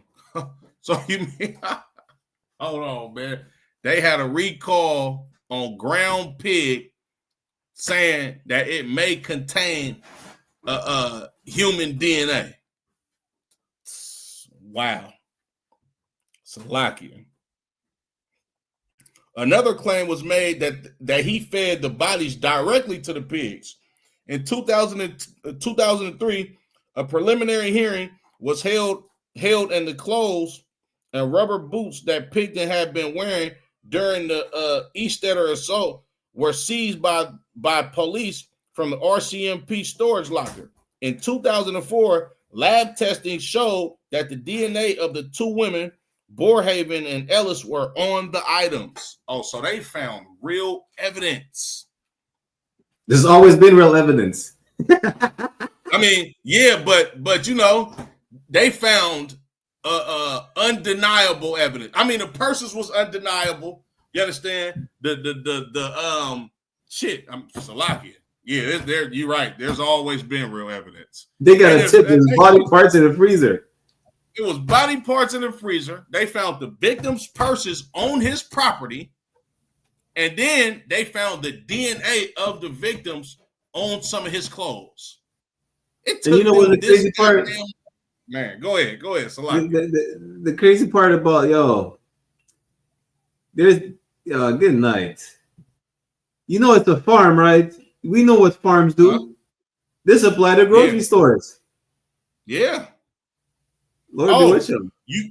You just jumped off the screen too when I read that. I'm gonna read that again so you can expound on it. It says, Salakia.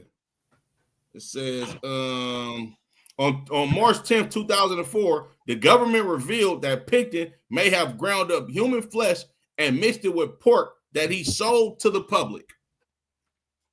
God. It's not that he may have done it.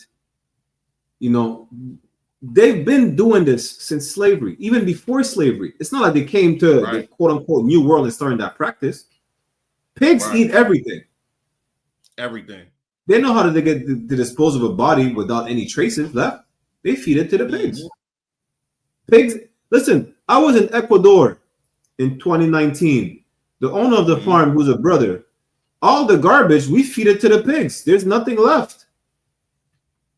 Damn. Yeah, even though it was not unclean garbage in the sense where, it was just banana peels and listen, all the trash, it stinks. It's horrible. It's horrendous. Right. You feed it to the pigs, there's nothing left. You know what there's left? The only thing that's left is the manure that comes out of the pig. Yeah. That's fertilizer. There's nothing left. That's literally it. But they know how to dispose of everything. Feed it to the pigs, there will be nothing left. Damn. Okay. Trial. Pickton's trial began on January 30th, 2006 in New Westminster. Pickton pleaded not guilty to the 27 charges of first-degree murder in the Supreme Court of British Columbia. Imagine that. This man is pleading not guilty. Later on, I killed 49 of that. I would have made it 50, but he's pleading not guilty. Imagine that. Not guilty. And it just goes to show how the mind frame of this damn devil. You understand? Essentially, he pled not guilty because he actually really believed that he had a chance to beat all of these charges. Yeah. With all of this damn evidence against him. I think that's something people don't grasp, that if you plead not guilty, is that you think you actually have a chance. Right. Like you're willing, you guilty as hell, admitted to 49 murders, but he's willing to go to trial for these 27 murders that they have unrefutable evidence that he's guilty. And he's still about to take this to trial. Good night. The white man's the devil. It's like it. The white man is the devil. And not only is he the devil, the pride of this damn devil. Like, you gotta be a proud bastard to be like, in your mind, you know you unalive these women. But when they ask you, how do you plead? You gonna say not guilty, knowing damn well you did it, and you know all of this evidence that they have stacked against you. It must be amazing to be a white man. Well, what is it again? Obadiah 1 and 3. So, like, let me put it real. Go ahead. Go ahead. Real quick. It says, the pride. Yeah, that's exactly what it is. Right. The man has 27 charges, not one. 27 charges of first-degree murder. He said, I plead not guilty. And he admitted to 49. That's it. Hey, yeah. Salaki. I'm gonna keep reading. How you pronounce that word? The voir dire? That's French. The voir dire. That's French. The voir dire. You speak French? What kind? Most High in Christ. You know what I'm saying? Yeah, you're an amazing brother, Baraqyaahla. You understand? You're an amazing brother. I'm just a regular nigga. Nah, man, you know you that nigga, my nigga, on the real. You know what I'm saying? Pronounce that again for me one time. The voir dire. The voir dire? Yeah, that's close enough. That's actually 12. Most High in Christ. You know, I'm trying to learn, you know what I'm saying? Right? Phase of the trial took most of the year to determine what evidence might be admitted before the jury. So what part of the trial is that? They don't always have that part of the trial. It's like, let's see what we're gonna admit as far as evidence. They're basically just debating. Should we admit this? Should we take this or not as far as evidence? That's basically what it is. Because while deals like, let's see, or let's just consult and see what is admissible as far as evidence, as far as legit evidence. Got you. It says, Salakia, reporters were not allowed to disclose any of the material presented in the arguments. On March 17th, one of the counts was rejected by Justice James Williams for lack of evidence. Imagine that. A lack of evidence. The white man's the devil. I rest my case. Absolutely. You understand? Absolutely. On August 9th, Justice Williams severed the charges, splitting them into one group of 6 counts and another of 20. So hold on. He split up the charge. I don't understand. Break that down for me, Baraqyaahla. So he wanted to make it seem like, which really doesn't make sense regardless. Mm-hmm. Because like I told you before, the 25 to life is 25 years. Right. So it's like, they're gonna add up, different charges. Which really is the same charge. It's just different. It's just multiple counts of first degree murder. Okay, so, gotcha. Regardless of what they were doing, it really didn't make sense. Okay, gotcha. He just murdered. He kidnapped. He murdered them. And the crazy part is that all the crimes that he got charged for or convicted for, it's not even all the crimes that he committed. He committed more than what he got convicted for. But basically, they make a whole scene about it. They stall it. Let's just put it like that. They just stall everything to make it seem like it's more complicated than what it was. That was really happened. That's why I say he cut the charges and trying to split them into different charges and different groups for no specific reason. Right. Okay. Got you. Justice Williams was probably at the bloody party. Damn. Let's be honest. Yeah. It's a lot here.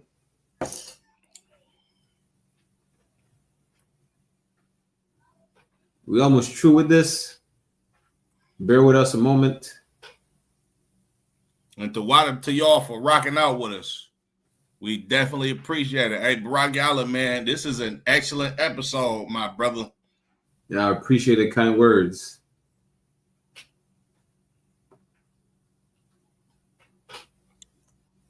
Where we going next? So that's the slide number 28, where it said the trial proceeded on the group of 6 counts. Okay, got you. The trial proceeded on the group of 6 counts. The remaining 20 were stayed at August 4th, 2010. Because of the publication ban, full details of the decision were not made publicly available. But Justice Williams explained that trying all 26 charges at once would put an unreasonable burden on the jury, as the trial could have lasted up to 2 years. It would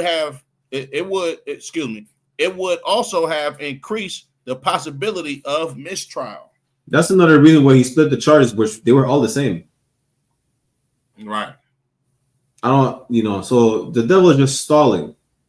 Even though he's like, yo, that's which is BS. More. Yeah. Right, which is just BS. You understand? That's why when it says, when the rights and authority of the people rejoice, because what? You kidnapped the woman, you sexually assaulted them or not, you murdered them, all right, no sweat, you're guilty. Like, stop trying to find like a loophole. He's a serial killer. And that was right. That's it. But they were trying to find a loophole with the judicial systems. Let me ask you this, Baraqyaahla. Is there any case you explained it to me that 25 years is the max that you can do in prison in Canada? God, you don't do life, as far as you're never getting out, unless you have multiple sentences of 25 years, where then you do numbers. You could do 25 years for something like, that's outrageous. They tell you, 25 years to life. But that's just the term they're using. That's your only conviction, 25 years to life. After 25 years, you get out. So let me ask you this, right? Could they have given him 25 years for each murder and ran his sentence consecutively? God, you could get consecutive 25 years multiple times. That's why we said 25 years to life is 25 years, but then you could get another conviction of 25 years and you could add on to it. Okay, got you. I understand now. But in Canada, really, when it says 25 years to life, that it's just 25 years. You can't go over 25 years. Okay, got you.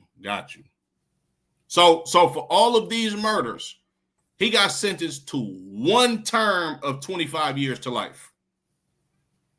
I forgot exactly how many years he got, but we're going to get into that because we're about to get to the outro where you're going to see that. Listen, we talked about pride earlier about not pleading guilty. Right. Y'all got something coming. Salakia. Come on, let's rock it out, Baraqyaahla. Yeah, we're almost done. Rock out with us a few more slides. Come on.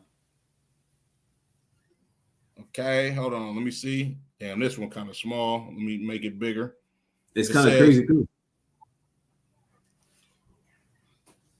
The initial date for the jury trial on the first 6 counts was January 8th, 2007, but it was postponed to January 22nd. On that date, Pickton faced first-degree murder charges in the deaths of Frey, Abatway, Papin, Jolesbury, Wolf, and Wilson. The media ban was eventually lifted, and the details of what was found during the investigation was publicly released. Okay, now let's see what happened. During Pickton's trial, lab staff testified that about 80 unidentified DNA profiles, roughly half male and half female, have been detected on evidence. Hold on. Hold the hell bloody on. freak off. Hold on. Oh man. The bloody freak offs. Wow. I'm gonna keep reading. A loaded 22. Oh man. Oh man. Right. Wait, hold on.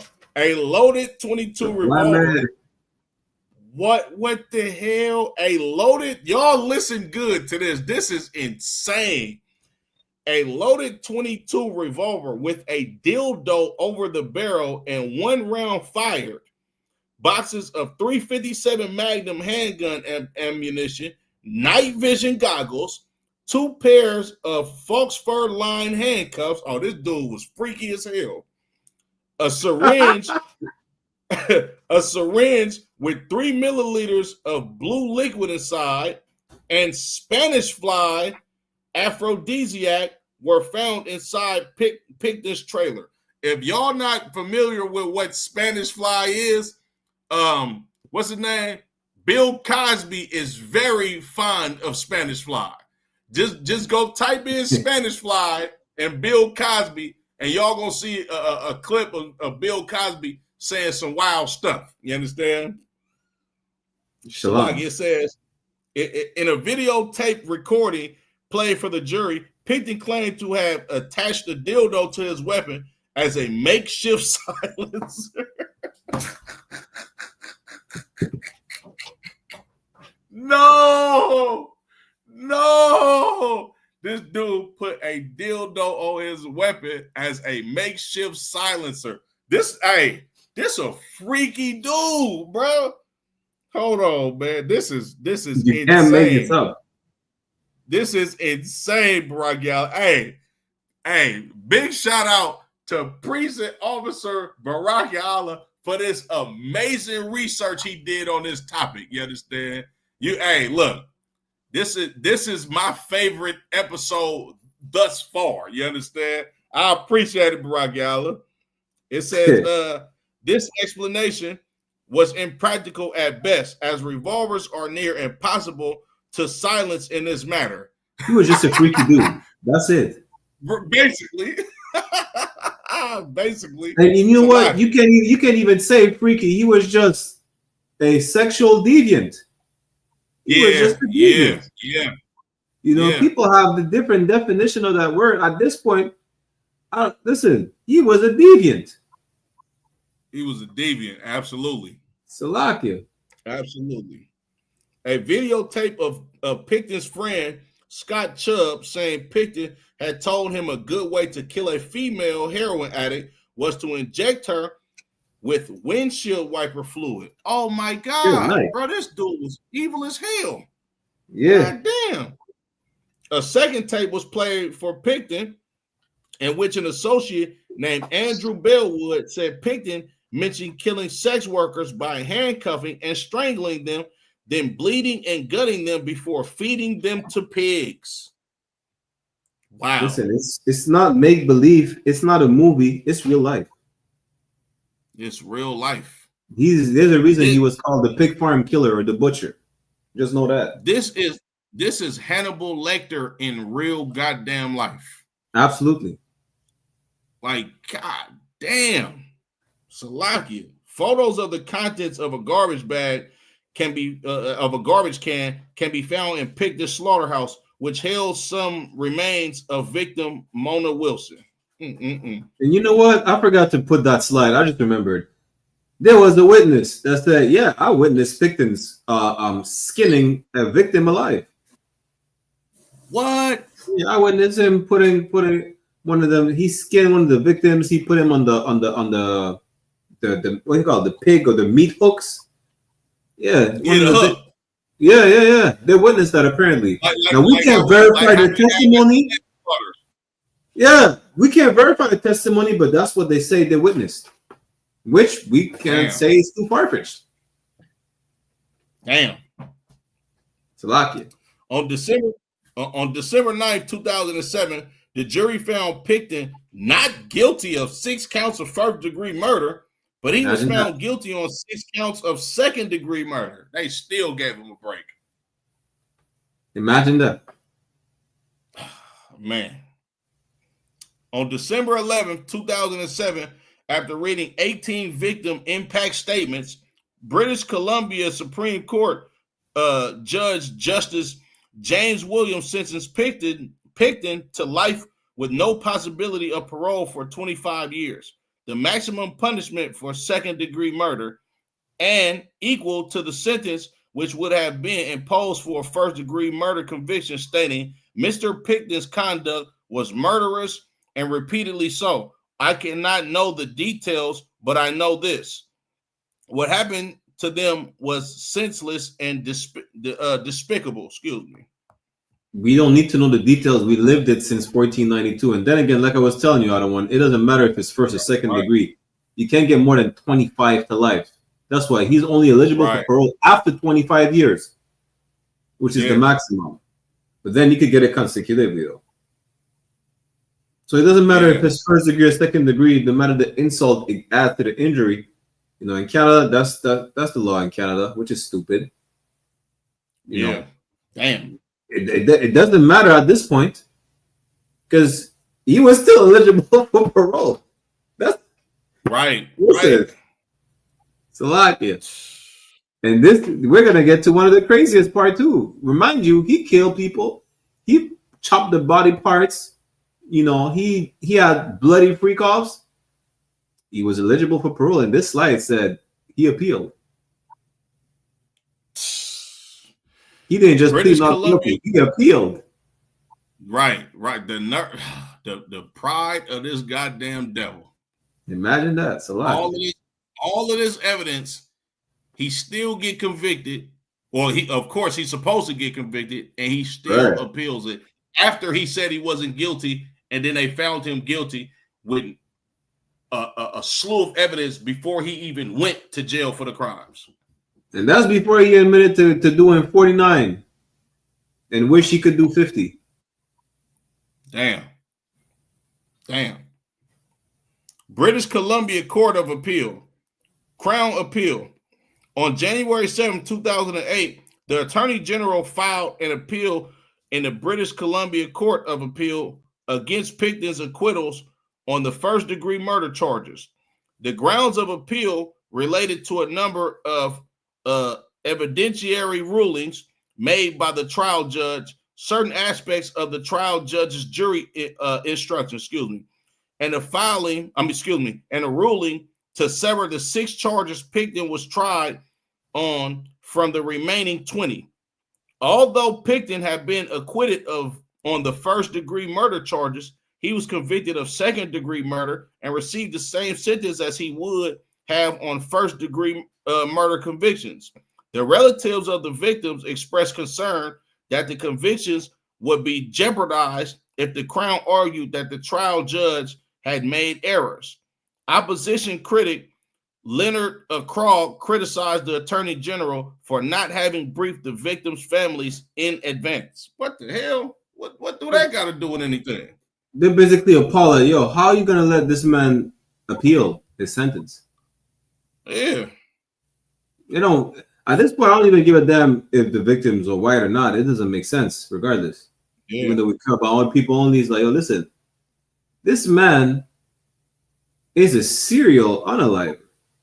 He kidnaps these women. He brings them to freak-offs amongst the political, economical elites, the Hells Angels, and probably other criminals such as the East Indian gangs and the Chinese gangs on the West Coast. You know, he's guilty. He admits to it. He has no shame.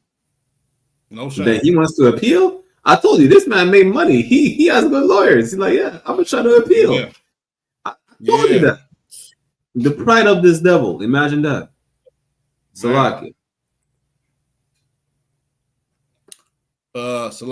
Defense appeal. On January 9, 2008, lawyers for Pickton filed a notice of appeal in the British Columbia Court of Appeal, seeking a new trial on 6 counts of second-degree murder. Imagine that. A new trial. How many new trials that we get for all the innocents, blacks, Latinos, and Native American Indian brothers who are incarcerated right now? Right. I'm talking about the innocents. Right. How many new trials that we get? That we even get to appeal? Right. Still, like, why is the goddamn devil the Bible speaks of? You can't convince me of otherwise.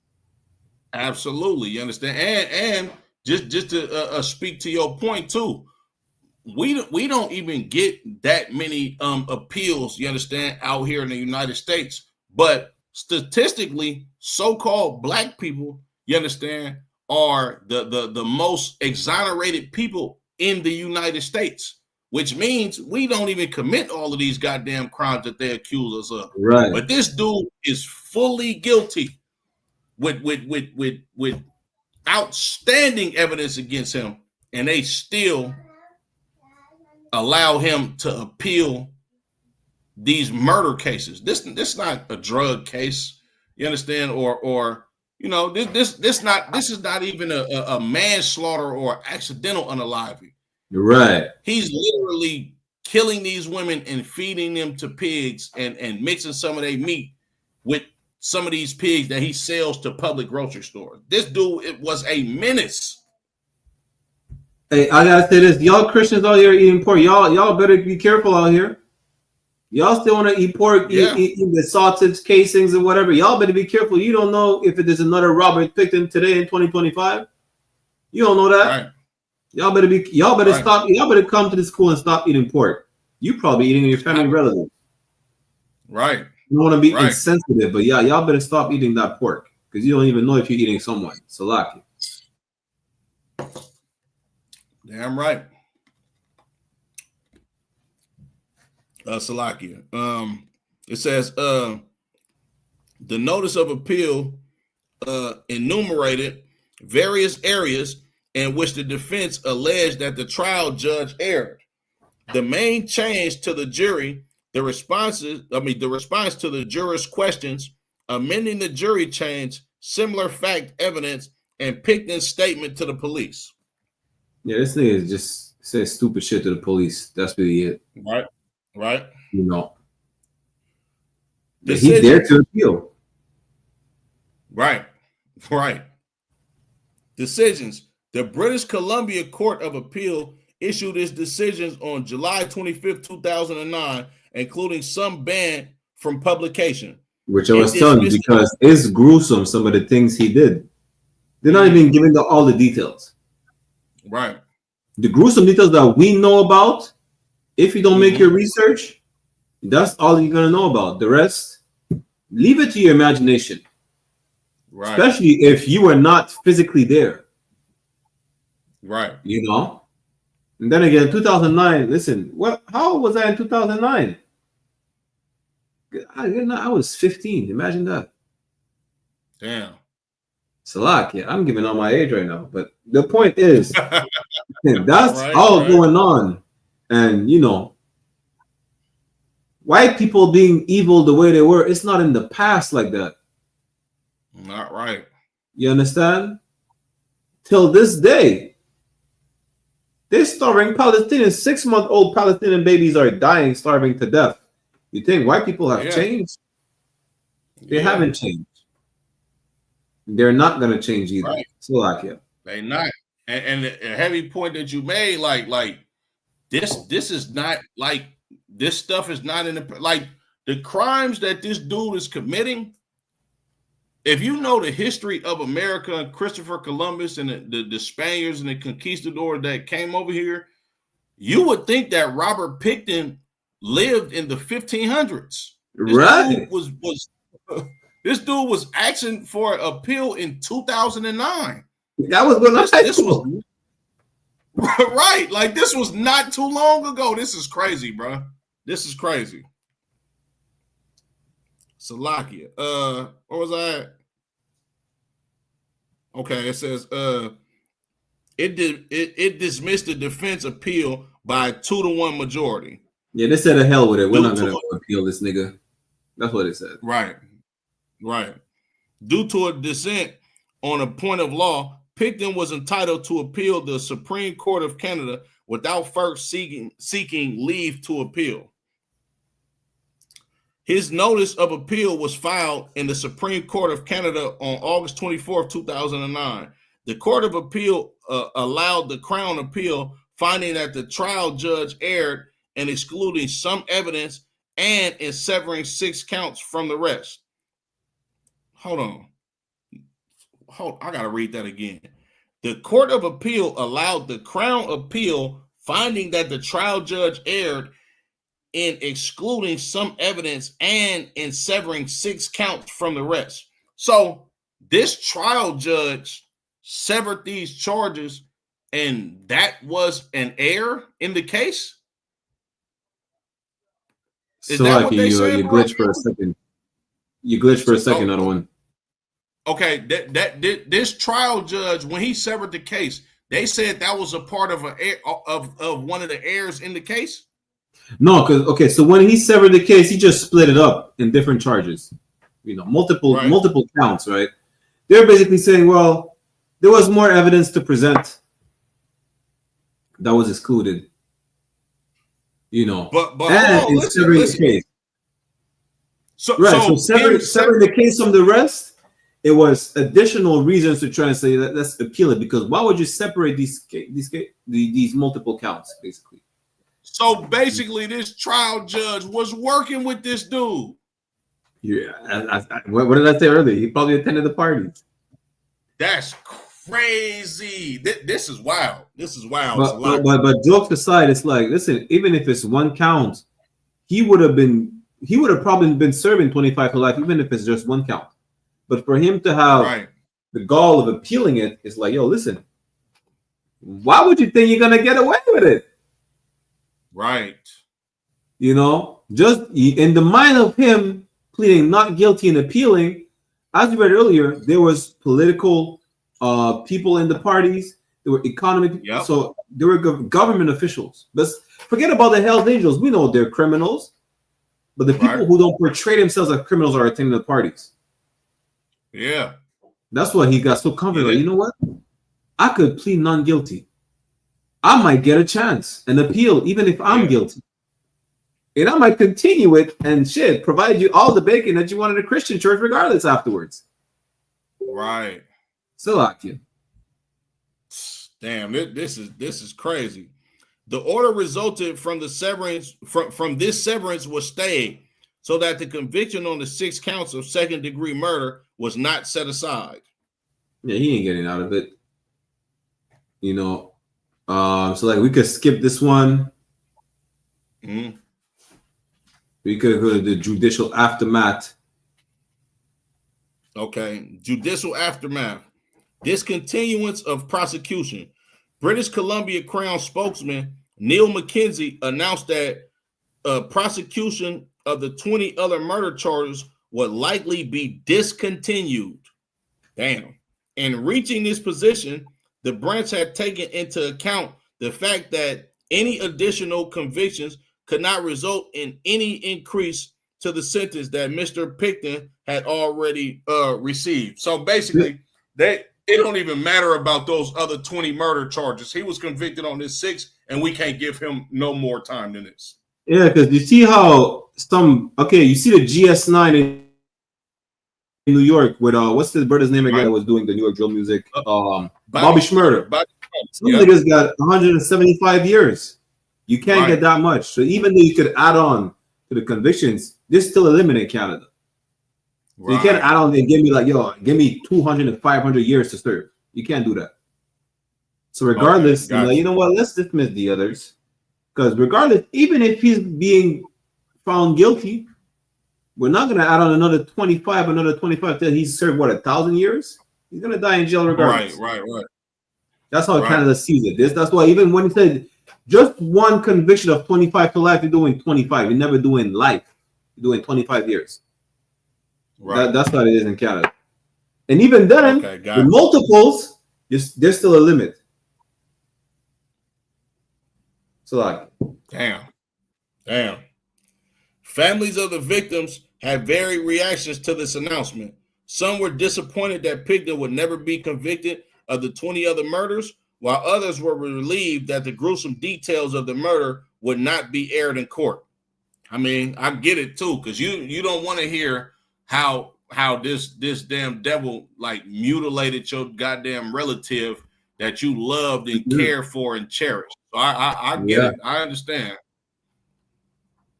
Yeah, that's not an easy. It doesn't matter even if it's not put out to the public, you still have to hear it. And you don't want that. So like it. Right. Move to the next one. Bear with us. We're almost done. Bear with us for a second. You understand? The white man's the devil. It's not going to change. Whether we do 30 seconds to an hour, it's never going to change. The white man's the devil regardless. Damn right. Management review of investigation. In 2010, the Vancouver Police Department issued a statement that the exhaustive management review of the missing woman investigation had been conducted, and the Vancouver Police Department would make the review available to the public once the criminal matters are concluded and the publication bans are removed.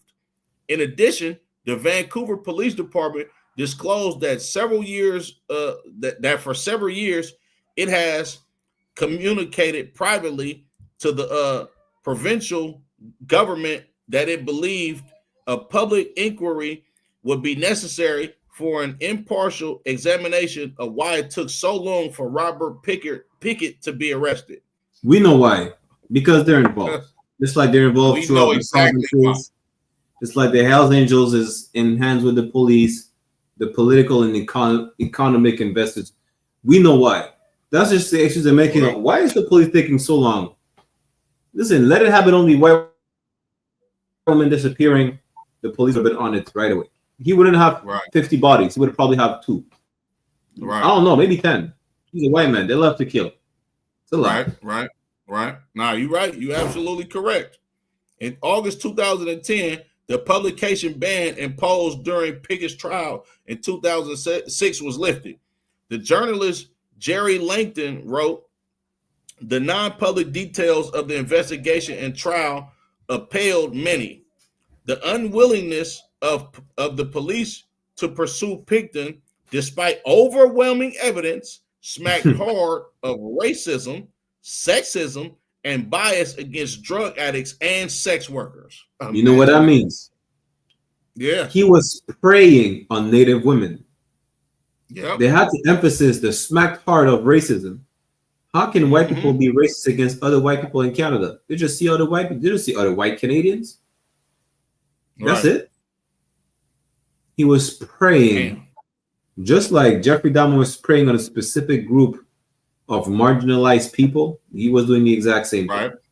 And the marginalized people he was preying on were not just the regular white sex workers, the white crack addicts or fentanyl addicts in Vancouver, because they have the biggest opiate problem in Canada, if I'm not mistaken. He was preying on Native women. That's what he was preying on, mostly. Slovakia. Many felt that the police treated crimes against Aboriginals, drug addicts, sex workers, and in particular women as less important than they should have. That's what it is in Canada. Listen, there was a case in my city, in a hospital, right? The only reason it became viral because the sister filmed herself dying on the hospital bed. She was having an issue, a health issue. She was dying. She was asking the nurses for help. Like, as you're supposed to do. So you're in a hospital bed. You ask the nurses for help. You press the button, right? You know what the nurses did? They turned around and all they did is yell racial slurs at her as she was dying.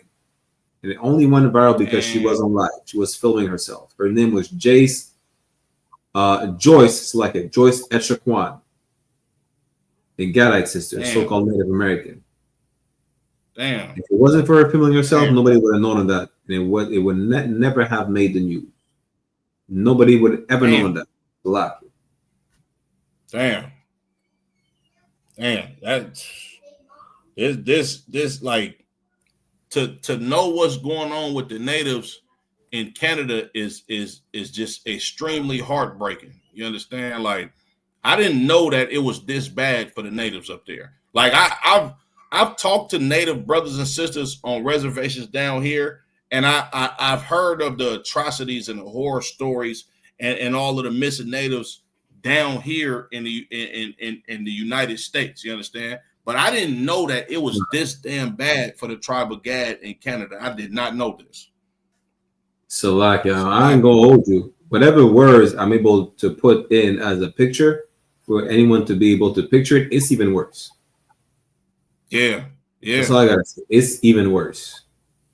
Yeah. So The Pickton case seriously damaged the image of the police forces of the lower mainland.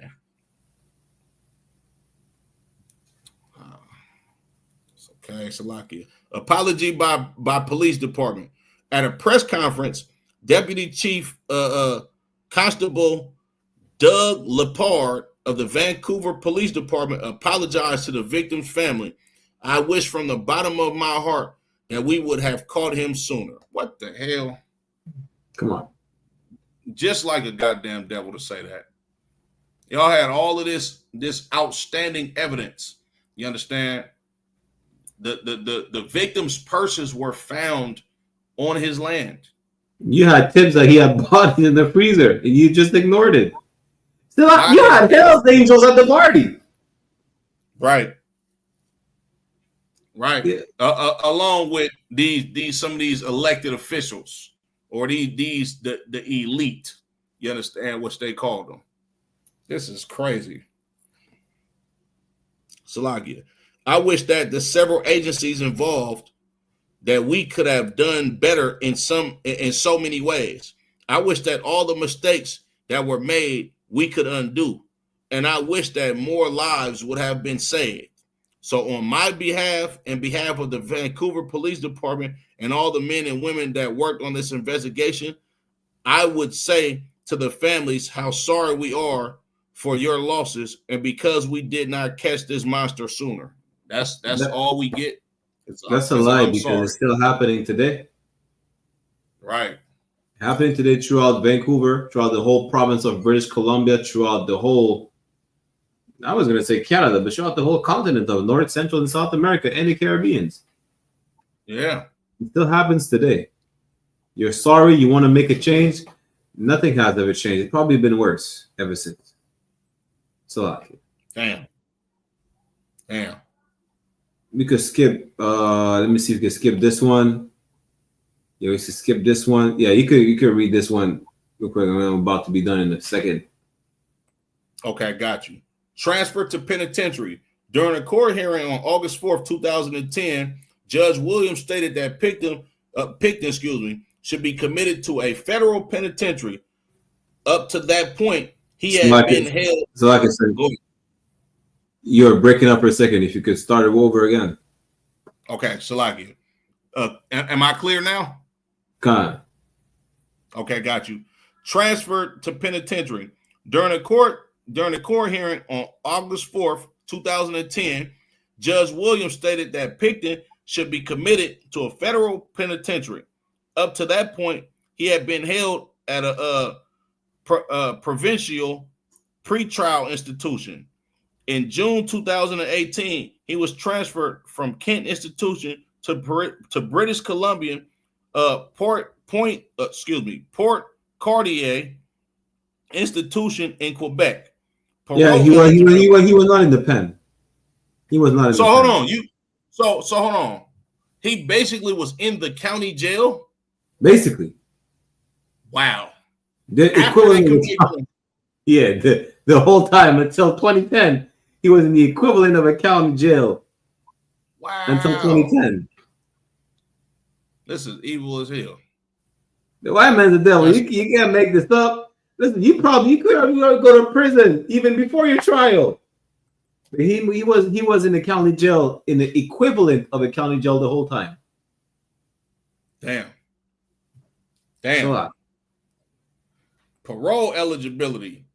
In February 2024, Pickton became eligible to apply for day parole. No parole board of Canada hearing was scheduled. 1 second, sir. Did you hear what I said earlier? This nigga, like this cracker, was eligible for parole. Did I tell you that? Yeah. Damn. They're about to release this murderous. I'm going to say murderers. I'm just going to say Edomite because they're all murderers. I don't care if you kill ants. I don't care if you kill oxygen. You're all murderers. Right. So like you.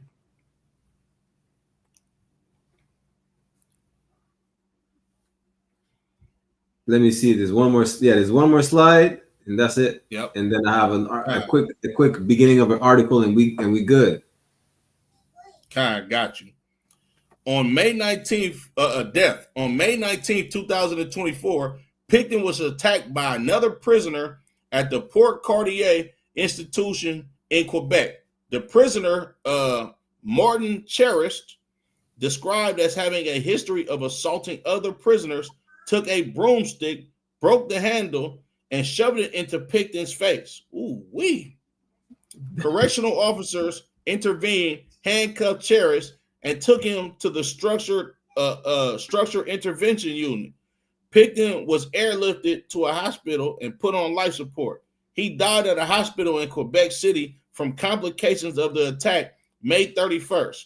In July 2025, was charged with first-degree murder. Man, get the hell out of here. They should have gave him a goddamn. They should have gave him a goddamn. Say that again. Yeah, they didn't waste no time. Listen, that's damn near a boot case. Yeah. Let me share this article real quick before about Go ahead, got you.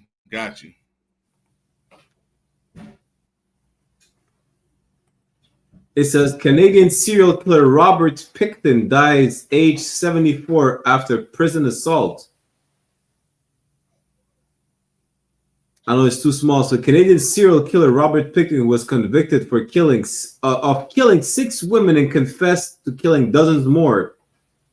Died after being attacked earlier this month by another inmate. Prison authorities said, he said he killed, 49? He wished he killed 50? 49.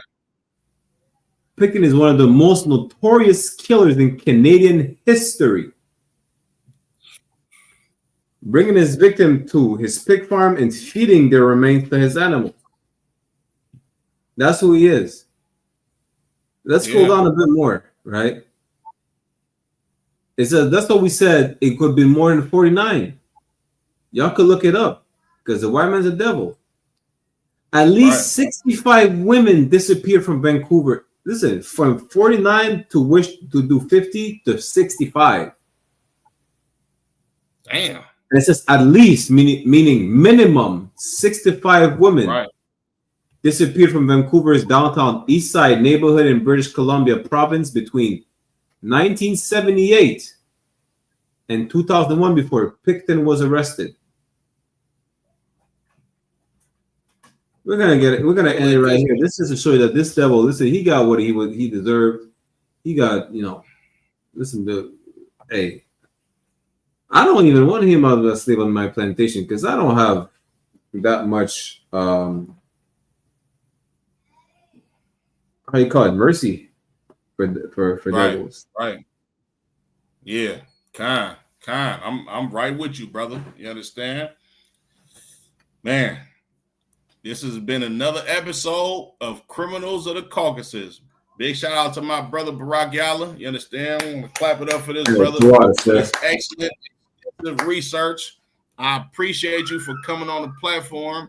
You understand? And we're gonna rock out and we gonna make sure we keep these coming. You understand? You wanna close out with something, Baraqyaahla?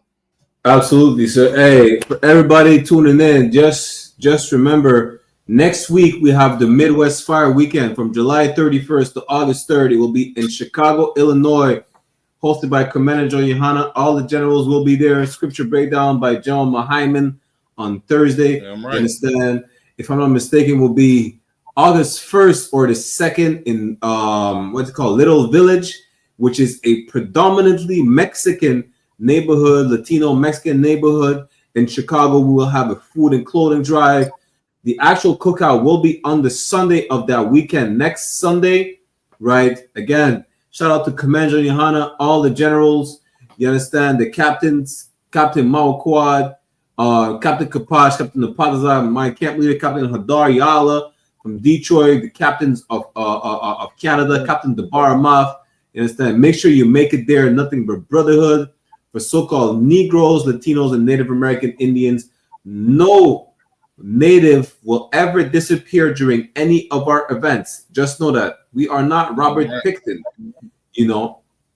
And make sure you tune into the Criminals of the Caucasus show every Sunday, 7 p.m. Pacific Standard Time, 8 p.m. Central Standard Time, 10 p.m. Eastern Standard Time. You understand? I'll be back at least once a month, if not twice a month, with my nigga on Mama's opposite 500 Baraqyaahla. You understand? We'll be back. We'll show you who are the true criminals naturally. You want to listen to Donald Trump? Donald Trump is not pointing out the fingers on other Robert Pickens that are in the United States. You know, they're in Canada, in France, in the UK, and Germany. But if they don't do it, since you trust white people and they don't do what they're supposed to be trusted for of doing, we will do it in their place, which is expose their fucking wicked. Salaki. With that said, damn right. I'm not the host, but I'm your co-host doing the most. One of the favorite priests from the East, the best indeed from the West Indies. Opposite by Roger Baraqyaahla.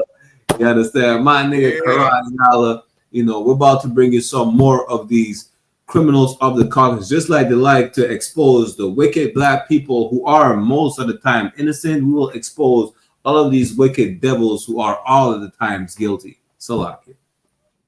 Damn right. Damn right, Baraqyaahla. Damn right. You understand? And I want to give a quick shout out to my brother Baraqyaahla, man. I appreciate you.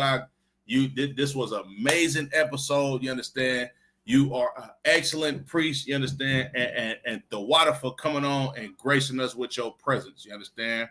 With that being said, Yahba Shemal Shabaraka thumb to the brothers. Yahba Shemal Thumb Shemal Shot to the sisters, man. Shalom.